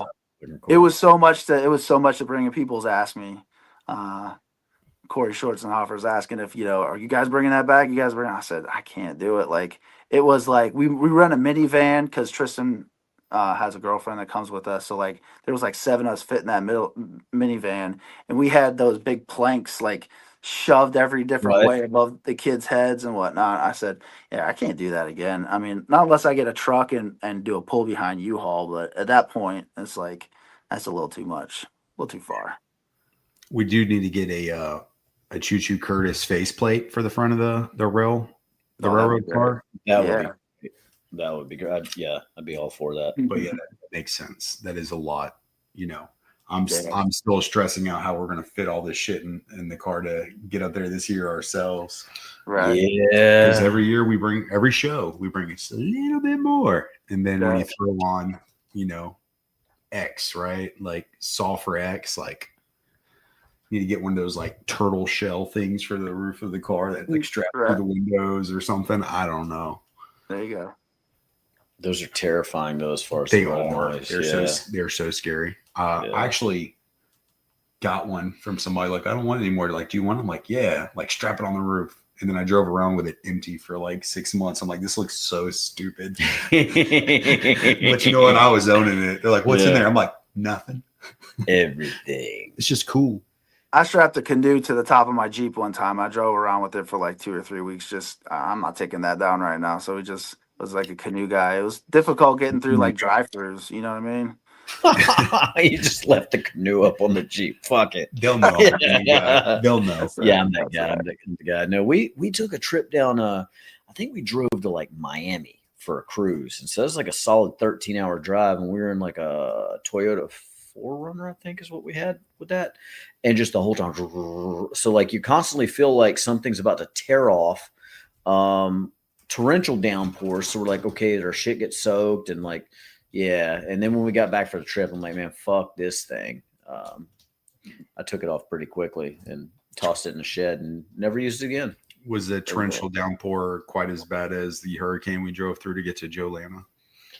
No, it was not as bad as that, but the road noise and the sounds, like it I mean, the road noise was bad enough, but then when you had like tsunami style rains hitting it too, it was like, fuck me. It felt like the end of times. But it wasn't. Yeah. Why'd I do this? Yeah. Never again. Never again. Yeah, maybe one more time. No. Yeah, that blows. I've almost got blown over in the truck before because they have like wind. They shut down the highways when the wind's too high. But I'm driving down. This happened twice, and I just see other trucks tipped over, just laying there, and like So that's what happens. I always assumed like they took a turn too fast. I didn't realize like no, that. It's top heavy, right? Oh no, I mean that definitely happens. Usually it's you're supposed to hit the circles at like 25 miles an hour. And I know all kinds of guys that hit it at 45, and your truck don't tip if you do 25, no matter how it's loaded. But when they get tired or they're just not paying attention, you hit that turn at 35, 40. If it's loaded wrong, it'll tip. But no, like straight up windstorms will come over and it'll just start blowing trucks over. So they'll ground you. They grounded us up in Erie one time. We had to sit and wait for the windstorm. It's not so bad if you tip over when you're not moving. You know what I mean? You tip over when you're moving. That's pretty bad. That's terrifying. I know riding like motorcycles and stuff like that through like the mountains where you have those the runaway. Well, not just the runaways, but like you get a lot of wind coming through the mountains, and if you're going side by side with a large truck, it's shielding some of that wind, but the minute they pull away, it'll just push you over. Yeah. That's why you speed up. Yeah, I've got blown out of lanes when I'm going straight. Like I just I'm in this lane now. You know what I mean? Like, how did I get here? I would love to get blown out of lanes. Yeah, right. Driving. Yeah, that too. No, that's the type of shit. And what about people like cutting you off? Like you're in this truck that does not stop on a dime, and then people just Yeah, they do. Well, we also have like the cameras in our faces and looking both directions, so they know if I'm drinking a Coke or eating seeds or whatever. We get written up with sandwiches, but we've had guys where they were drinking a Coke and they come up over the crest of the hill and everything stops, so they have to slam their brakes. And he would never have seen that anyway. But we've gotten write-ups for having food in our hand when that happens. Or if somebody cuts you off and you're trying to eat something, whatever, and then they'll cut you off. You slam on the brakes, and then you gotta cross your fingers, hope you don't get a write up. But as far as actually just cutting us off, yeah, that happens all the time.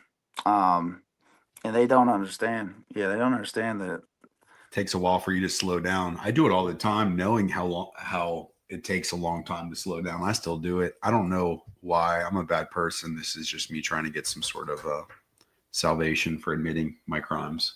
It's all right. You're not alone, and we expect it from everybody. And then, you know what? There's also truck drivers that are bad. I mean, there's truck drivers that are bad with it too. We're supposed to have this cushion zone for the cameras, and people come in, and so then we got to slam our brakes just so we get out of that gap, so we don't get penalized for it or whatever. But luckily, I've never hit anybody. Just a couple poles, you know what I mean? A couple overhangs. I've ripped off about 2 overhangs in my career. One of them I got backed into by my partner, so I blame that one on him. But wasn't your fault. Yeah. Wasn't your fault. That's right. That's not what my company said, though. But yeah. Anyways, so that's what's up with that. I once dropped a Prius in a ditch. There That's you go. all I thought, yeah. What were you doing? I was really, really hungover, and I was backing out of a client's yard, and it was in Greenville, South Carolina.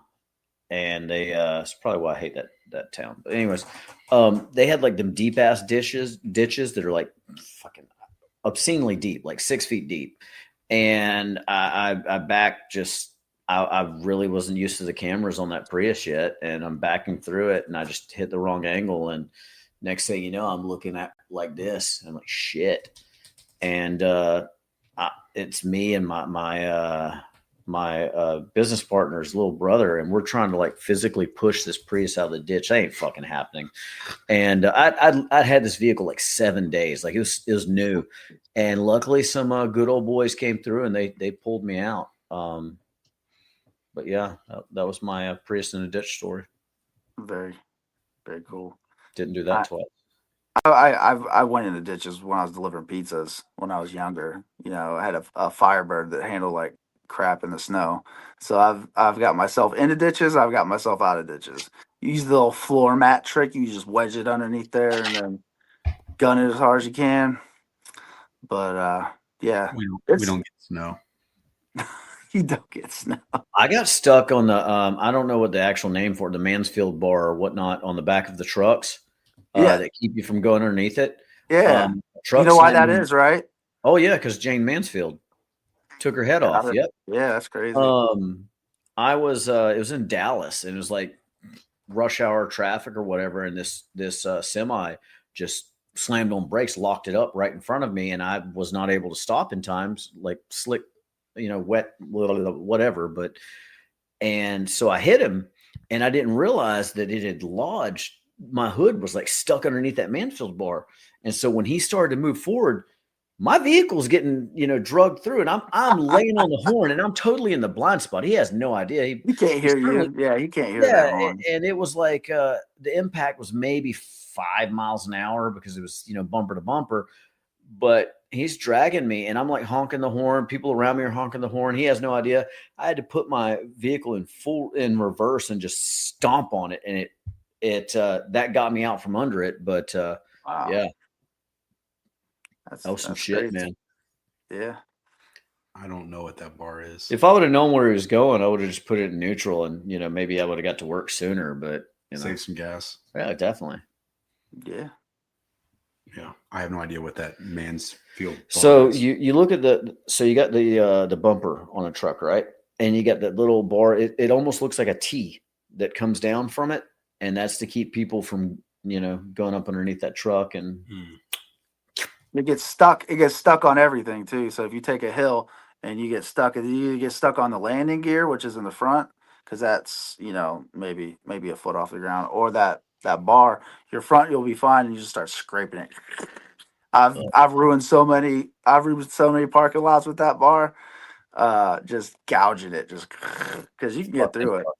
Yeah, I've never went under a truck before, but one time a car hit me from behind and pushed me into the truck in front of me, but the truck in front of me had a trailer hitch, and the trailer hitch was low enough that it actually like pierced through my hood and pierced through my radiator. but I never went under the truck. But yeah, a little bit of trauma right there. Yeah, stay away from that. Yeah, it's not. Wasn't my fault, man. Wasn't my fault. I know it. I got hit. I got hit while I was driving the truck this winter.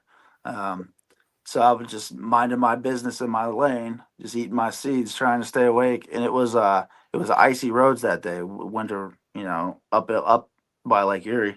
And I'm sitting there on high alert and just looking at the road. And at the corner of my eye, I seen some headlights. And usually they come a certain direction, right? This one was going like this. Was it the Mothman? What's that? Was it the Mothman? No, it was a car carrier, an empty car carrier with all those things. And I'm just sitting there on icy roads, and I'm sitting there and I just see it come. So my first reaction was to jerk it. So I jerked. I jerked in the other lane. But that, yeah. Yeah. And then he nicked me, but I thought I escaped it, you know what I mean? And then I started doing the fishtails with the semi trailer behind me. And so then he's riding next to me and I start flashing. I'm like, you gotta pull over, is everything good? You gotta pull over. And then he didn't pull over. So I rode behind him.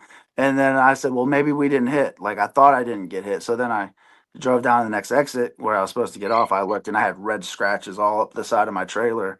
And luckily that camera caught me straight in my lane, and just, my boss was like, how did you even escape that? Because like it was literally, he came in just like right at me, and I just fucking nuts. I have a certain set of skills. People are stupid. Getting back home to Jenny, that's what I do. That's the rule of the truck. Just get back home to me. I don't care how long it takes you to do your route. Just get back home. So safe and sound. This is the ticket. Yeah. So you guys ready? Do you have a table at Legion's Con, or are you guys just floating around? We're floating around, but we're going to be helping where we can help out. Always lots of obligations while we're there, helping out Dirk with his 500 different booths, and right. Just doing what we do. Sweet. Yeah, we'll have I'll probably have like a head rack or two at Dirk's booth, just tiny little painted heads, and nice. But for the most part, we're doing our pre-orders in advance for like the little tiny t-shirt. So just finding the people, getting them to pay for the tiny little t-shirts and handing them the tiny little t-shirts.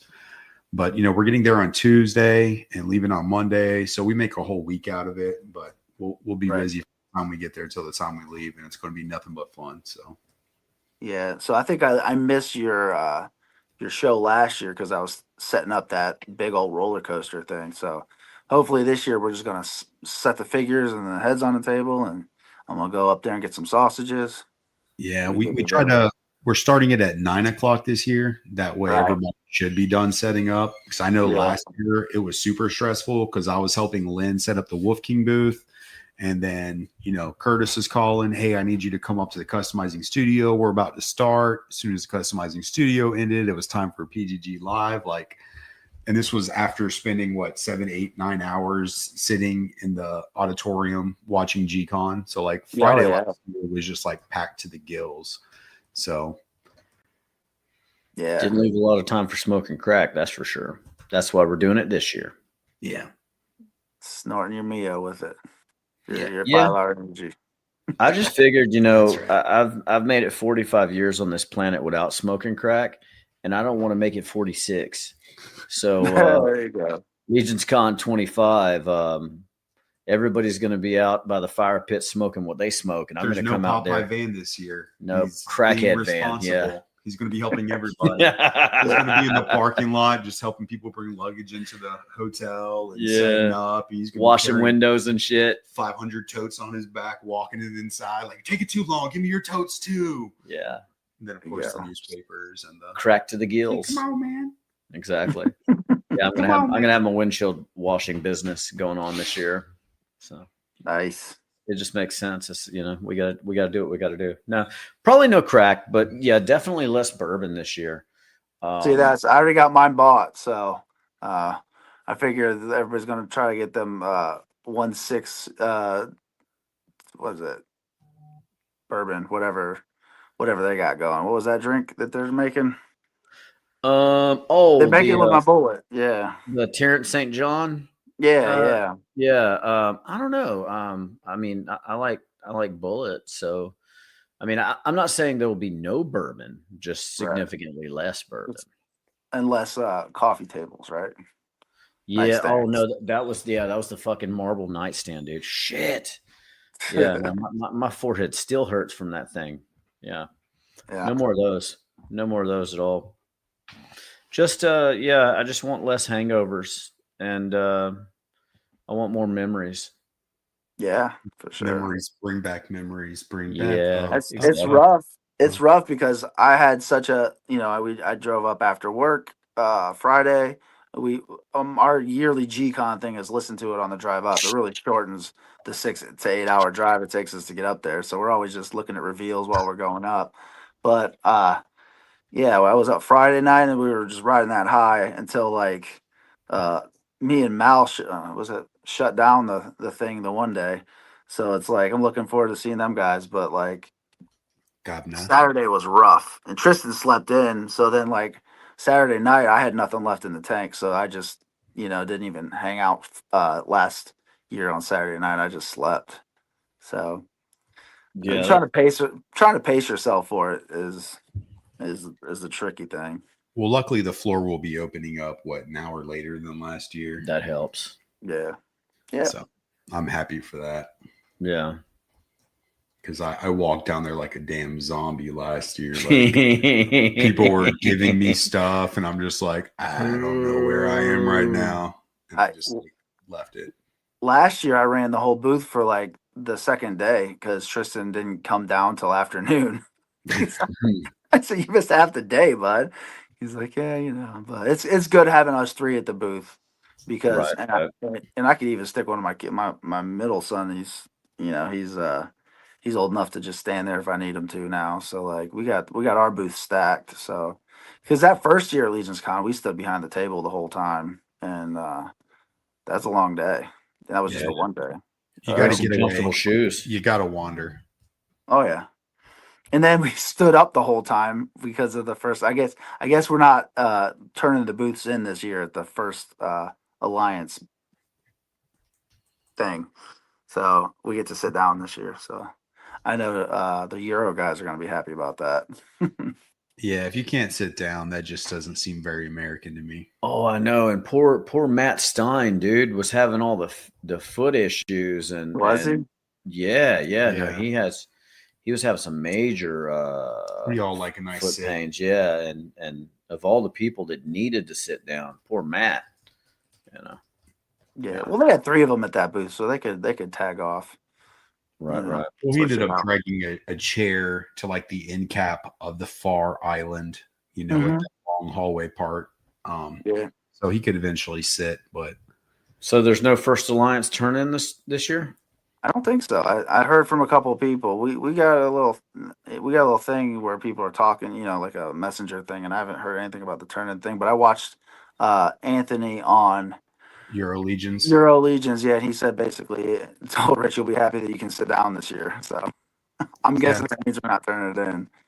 And he also said it was referred to as the First Alliance last year, so it's no longer being referred to as the First Alliance is what I took away from that statement. I don't know. We might have asked him a question that he just couldn't answer. He's hey, no more questions. Shit's getting real. No more questions. Wow. I'm walking. That was like, Jeremy Gerard, he meets his contractual obligation. Tristan's just like, all right, good. Time's up. Pull the plug. Yeah. Pull the plug. I imagine we'll give him a moment. He's probably rebooting. He did mention internet coming on that is having some internet issues, but we'll see. We'll see. Yeah. Maybe we'll have Tristan. Maybe we won't. You know what we do have though, or Carlo, excuse me. We've got Spirit. We definitely have Spirit, and sitting there listening to him talk about Malcolm. Which I was messaging him the other day. We don't really play little videos during this show, though. We don't. No. Even if I did this. Look at that. Those Scallies the Purple Gang are on the ales again. They are smashed. What are we going to do with these purple cunts? So for the people that like weren't able to see that, they could still hear it. And so I feel like you do a really good Malcolm impression with your voice. Yeah, that was me. That was all me. I was fan. Yeah. Kavna. But if folks do want to see this, you know, the official Purple Gang Gang YouTube channel, where we do a live stream every Saturday night at 9 p.m. Eastern on that channel that I just mentioned. And, you know, definitely subscribe, hit the like button. And don't we do like a members only thing as well? We do. Yeah. If you join the Purple Gang Gang channel, it's $1.99 a month. You actually get to participate. You know, one, we have members only content that we put up, you know, some of the stuff that we censor ourselves and won't play on our live streams, but maybe we will. But yeah, more likely we won't. We do a members only giveaway where we have, you know, we go to some of these cons and just, you know, get some fire ass toys, and we make sure we're putting them back in the members' hands as it should be. Because one of the big things you always see is, oh, it's a con exclusive. I don't want to drive 2 hours. So we're going to drive all the hours, and we're going to give away toys.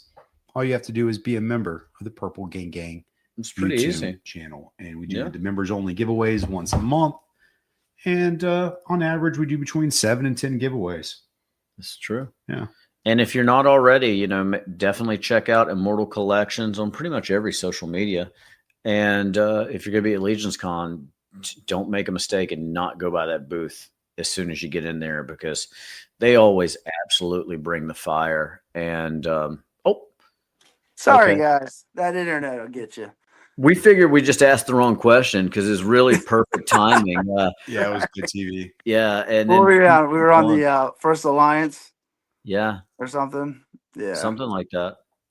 Yeah, the island formerly known as the First Alliance. Alliance. No, I think we're still the First Alliance. I think it's still. I mean, I don't know. We'll see what it is. Have y'all declared war on any neighboring nations yet? Here's a problem. Like, I mean, I'm kind of like slipping in the Wolf King side there. Oh, so I don't know. Like, how's that going to go? How's that going to go over with the First Alliance once they know that you've sworn your fealty to the Wolf King? Yeah, I think they've heard. I think that's. Yeah. Yeah. So no, I don't think we're moving. I think we're going to keep our spot. I like that spot. I'm pretty amazed that we still have that first spot. There's so many good people in the community, and it's like Jeremy doesn't switch things around too much. You know what I mean? So like, right. He's always had us in a good spot. So really appreciate immortal that. tenure. Yeah, there's that. Yeah, I mean, the last few years we've had smaller displays again, like I said, just with my job and stuff like that. But we haven't been able to do, you know, a lot. But I feel like we've held on. I'm hoping bigger things in 2026 for us. You know what I mean? We can get more sculpted now. I mean, I've really been hammering it this whole year, and now Tristan's, you know, he's back into the groove. He's kind of hungry to get some sculpts out. So, you know, hopefully everybody will see a lot more from us in the next little bit here. Freeze the head sculpts coming your way. Heard. Yeah. It'll have to be a Wolf King. Oh, I know. I was giving him a hard time, but like if and when he's stressing out. Like I stress out differently than he stress out. I stress out and start slamming stuff and yelling. He stresses out and just kind of like goes in a million different directions. So frantic energy. No, I was because I have him support the stuff, and I'm just making stuff, and then he's supporting and getting it ready for print. And I got like every day I call him from the truck and like, I need you to get this, and this. He's like, I haven't got the last 5 things together yet, and why are you switching things on me? I said, I don't know why I'm switching things. It's because some things aren't getting done. You know what I mean? So stay flexible. Yeah. He does focus in here in the last few weeks. So it's going to be nice once again, like everybody says, once you get there and everything, you hit the doors of the hotel. Now that I'm not setting up a giant, because I didn't set that up like before that roller coaster. So like I was stressed out to the desk. Like, I don't know how this is going to get together. Like Bill from the Dork Layer came over and was talking to me. He's like, so how's it going? I was like, I don't know yet. Like, I don't know if this is going to work. I don't know. So like I was out there with super glue and soldering irons and razor blades. Yeah, man, we got that together. But yeah, once Legion Con hits, then it's like all cool, all chill, all fun. So It's like cramming for a test. If you don't know it already, like there's no point of studying once you get to the con. You should have hit it like in like a maintenance shed or something like that. That way it would be there this year and you didn't have to haul it up. Yeah. Damn. I think that's the move. Yeah. Or yeah, that thing hasn't been back together since Legion's Con. It was like I put it together for an 8-foot table. I don't have an 8-foot table, so like I got tracks everywhere. So that was something, that was something we were gonna maybe try to get together this year to like sell kits for, and that's not an idea that I want to abandon because like it worked, you know what I mean? So it's like whether or not we do the tracks in like PLA or I think we do the whole thing in PLA, it seemed to roll a lot better on itself when it was the actual plastic versus the resin, because the cart was a resin cart, the tracks were plastic. But I got to get them to clip in better. But yeah, we wanted to make like switch rails for it, you know what I mean? And we wanted to do like barricades or walls you could crash through. So like that's something that I don't know if we'll ever launch a Kickstarter. I know we could, because it's like if it doesn't go, it doesn't go. But in the next few years with these tariffs or whatever's going on here, I don't feel comfortable, launching anything. Well, we're fans of explosions, so like if you could work some explosions into that kit too, that'd be great. Yeah. But nobody else is really dabbling in the 1/12 scale train making, which leaves a huge gap there. And then even if you don't do it on a large scale, like you could still be extremely successful doing one kit at a time. Yeah, it's a luxury item. It's higher end. Nobody else is doing it, so. While it's like, oh yeah, that price tag is really high, that's the only place you can get it. That's the only thing you can do. You can still do small scale and be profitable with it. Just putting that out there. Yeah, thank you. We have a lot of ideas, and it's like I think we joke around. We say we're a whole house of ADHD people because like Tristan's definitely diagnosed. Jenny's a lot like him, and I'm something different. Right. So like I like to focus in on, but again, with our projects, like we'll start like 10, 15 projects a year. And it's just like, what are we doing? I don't know. We'll see which one turns out, because then we get in the weeds of it. And it's like, this is rough. This isn't working, do that. But another thing we're going to try in the next little bit is because the resin that we use is like plastic like. So we're going to try to do full figures. Not for sale for like, a whole big batch, but I'm going to try to do the articulation. We've done figures before, but we've not done them purely out of resin. So I've been watching these for like the last 3 years, different videos from different people who make little figures that move and stuff like that. Actually, if you don't mind, I'm going to go grab something real quick. Yeah, go ahead. What about mythic weed pipes? Has anybody done that yet? Like Air Theory has like a flame on his head. Imagine. Yeah, just his toke head it without the flame, but like as a pipe. bowl, yeah. And then like a wizard. Can you smoke out of resin? I probably wouldn't. But Carlo did get his mom a glass blowing kit. Fucking purple brain. I almost asked him when he was still sitting here, has he ever thought of taking back that glass kit and blowing us out some mythic weed pipes? Tristan might be good at that. I'm just gonna throw that out there. All right, so this little guy's a 5 POA action figure that my son designed. Not Tristan, Noah, my 13-year-old boy.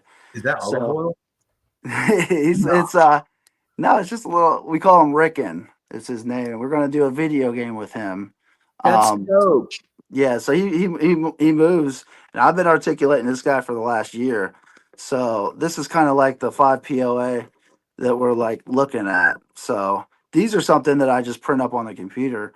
And the other thing we're thinking about doing is actually printing the different parts out of different colored resin. So like I could do the boots separate, I could do the legs separate. So there'll be no painting involved with this. Maybe just a little head. Yeah, a little paint job on the head. But this is his little guy. I'm going to have him on the table this year. I actually painted him at Legion's Con last year, but because I told my son I'd have it done for Legion's Con. and I didn't get it done for Legion's Con. So I'm sitting there at the booth painting this guy last year. But we might have a couple of him. I got to talk to Jeremy. Maybe I don't know if doing articulated figures is something that they want there or not. But yeah, it's something we're just gonna try to do on our own this year. Just kind of develop a little more of those characters, and it's something different. It's not for the Legions community, you know what I mean? But we just try all kinds of things. It's definitely mythic adjacent. If you are able to get those out there, definitely message us ahead of time and let us know so we can corner the market on getting one of those. Oh yeah, for sure. I'll give that guy a purple shirt for you. Hell yeah. You do a little. The other thing we do is we've done one of those logos, like they put on the Gundams, the slide decal logos. Oh yeah, yeah. Having these shirts like this, we could do like little graphics on the guys. So Or you could airbrush like RIP, Pookie, right? Shirts. Pookie was a real one. The Johnson family reunion. I mean, there's a whole lot of things you could do with that. You all right, Doug? Yeah. I've never done any reunion shirts. I had somebody ask me to do like the whole baseball team's jerseys or like the whole football team's helmets. I said I can't get into that because I didn't have any time at that point in time. So hey, if you get all the teams though, you got a new full-time job. That is true. That is true. So. Well, my friend, you have met your contractual obligation, and you've put in your hour for Full Frontal Purple. So we want to thank you, and can't wait to see you and the family here in a few weeks. That's from both of us. Absolutely. All right, guys. Thanks for having me. Hey, thanks for being here. Look forward to seeing you. All right. Take care, brother. All right. Bye.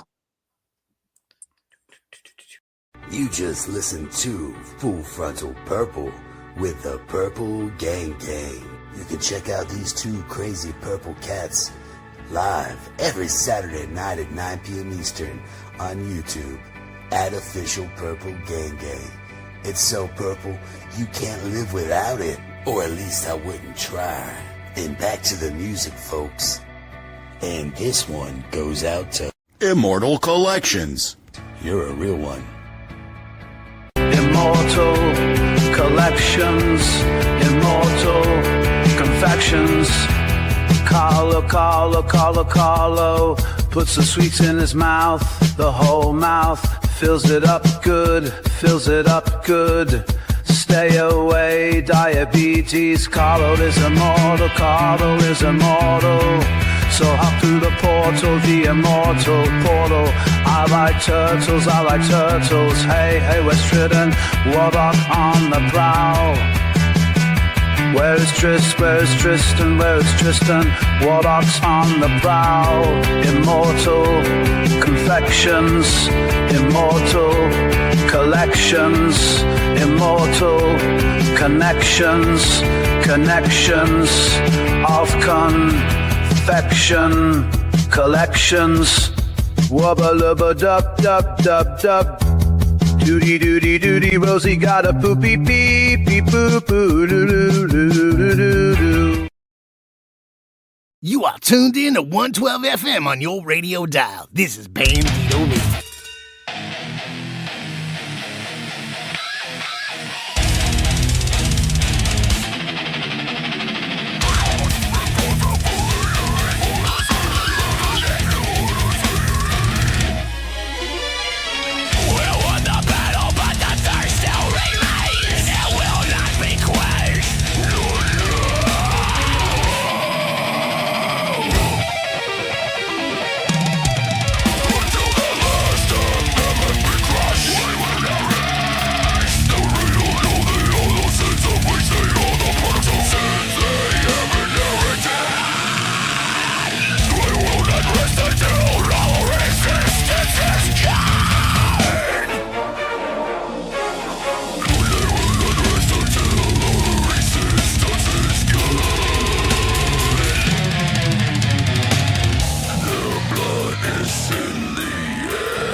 now you'll see.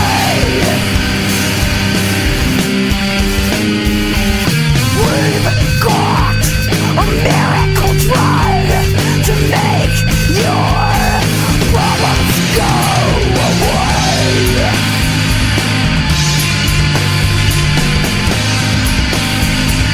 Problems go away. Are your kids hyperactive? Don't you forget things? Stop! You don't want to disappoint your boss, so we found an answer in this pill. Oh, this pill. Our team's expert scientists, some America's brightest men, say the hell with God and nature. We've got Western medicine.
Only in the Comic Weekly can you enjoy the good, clean fun of Bandito Radio.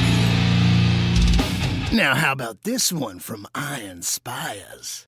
Hello, my beautiful people. This is Margot from Iron Spires, and you're listening to 112 FM Bandito Radio.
did not fold. I never told.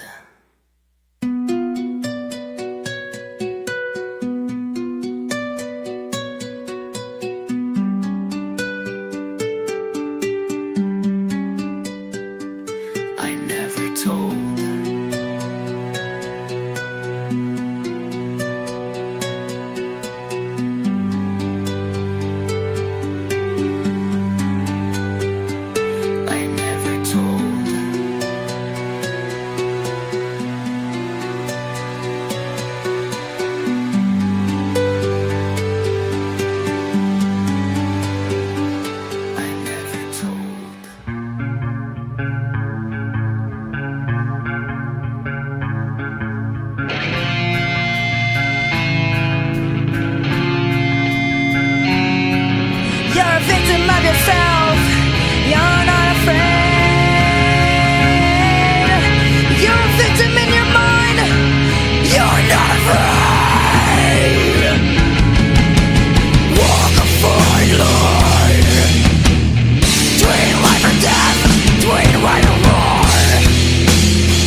This ain't your algorithms playlist. It's Bandito Breakout, where new artists bring the heat and fresh drops get their first spin.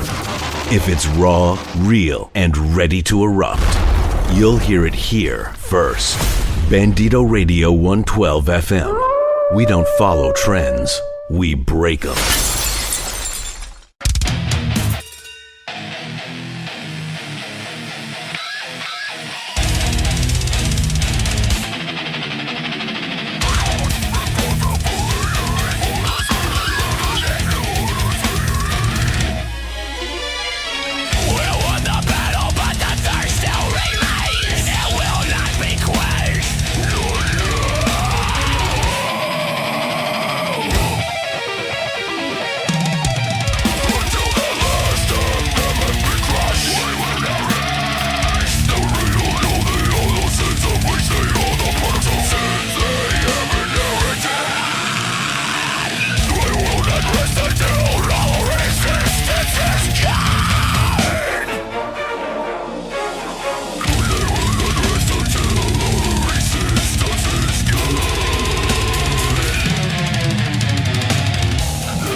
Now, how about this one from Iron Spires?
ain't your imagination, baby. That's the Bandito.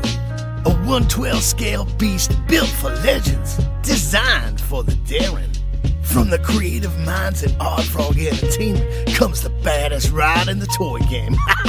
Fully loaded for your plastic outlaw lifestyle.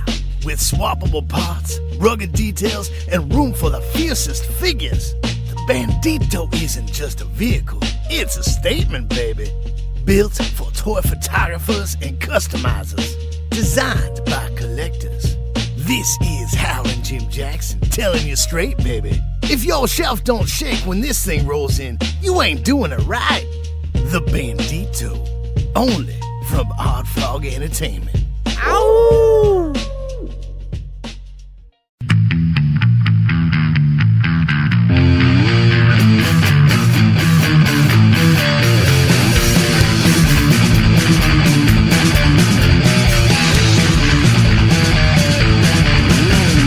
Just shut up and leave me be. You don't mean nothing to me. You're a bug, a maggot, fly. Bump the butter when you die. Bang, bang, bang. You're so fucked up, bang, bang, bang. You're so bad and bang, bang, bang. You're so fucked up, bang, bang, bang. You're so bad. I hate you and you hate me. We cannot agree to disagree. Just shut up and leave me be. You don't mean nothing to me.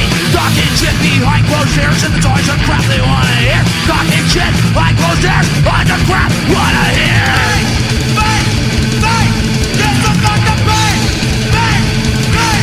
Yes, I'm not it, bang, bang, bang. Yes, I'm not the bang, bang, bang. Yes, I'm not it.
Now, how about this one from Iron Spires?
Follow the example of millions, and at the first sign of a cold, take Bandito Radio. Now, how about this one from Iron Spires? Hello, my beautiful people. This is Margot from Iron Spires, and you're listening to 112 FM Bandito Radio.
did not fold.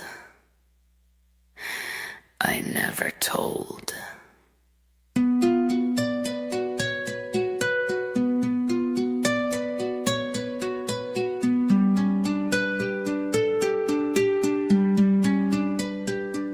I never told.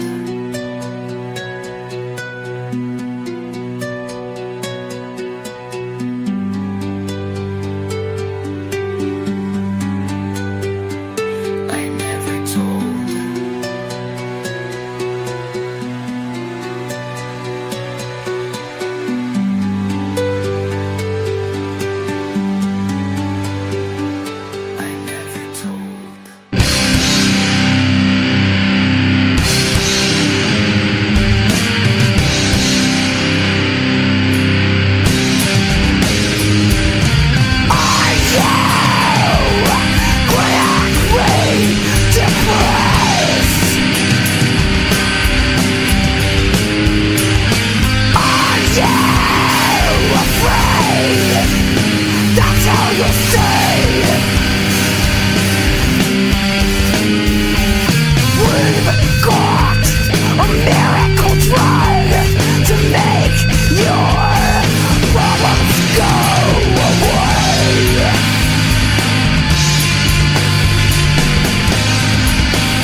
Advent Comics is here, delivering hard-hitting action, unforgettable characters, and worlds that'll blow your mind, baby.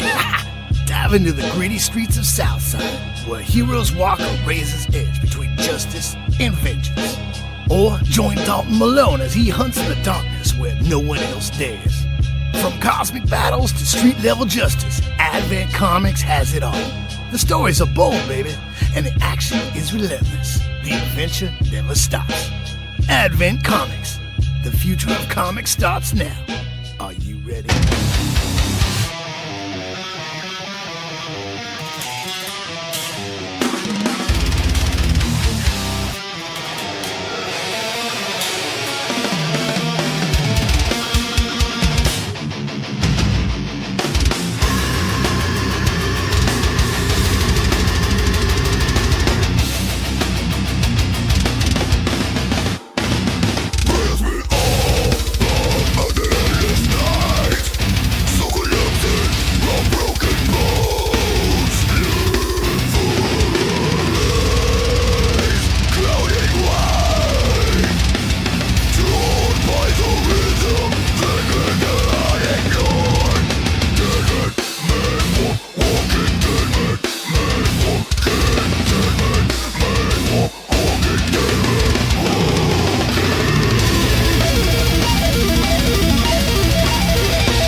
Bandito Breakout. New sound, new blood. Only on Bandito Radio 112 FM.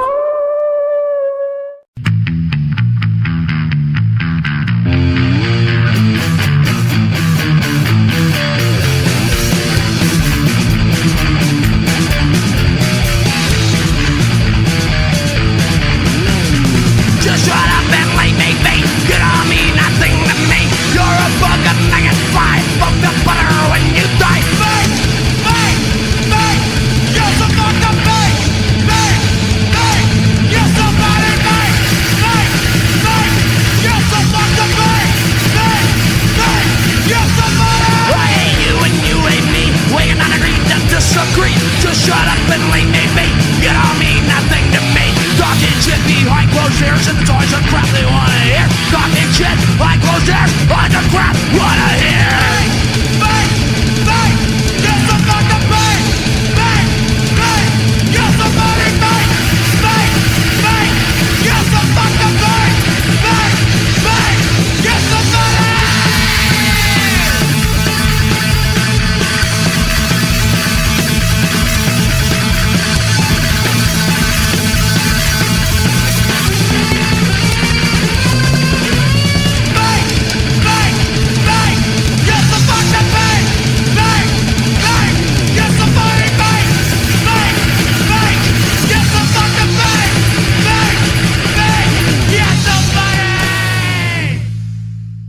Now, how about this one from Iron Spires? Hello, my beautiful people. This is Margot from Iron Spires, and you're listening to 112 FM Bandito Radio.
did not fold. I never told.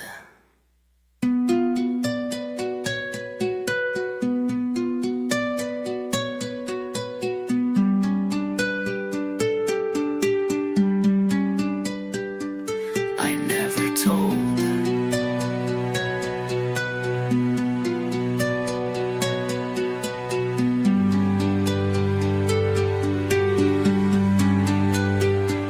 I never told.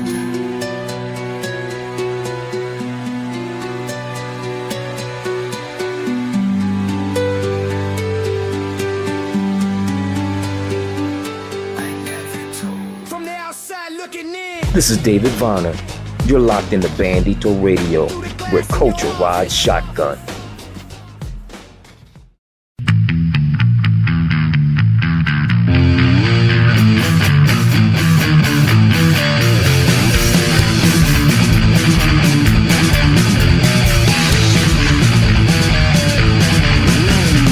Just shut up and let me be. You don't mean nothing to me. You're a bug, a maggot, fly. Fuck the butter when you die. Bang, bang, bang.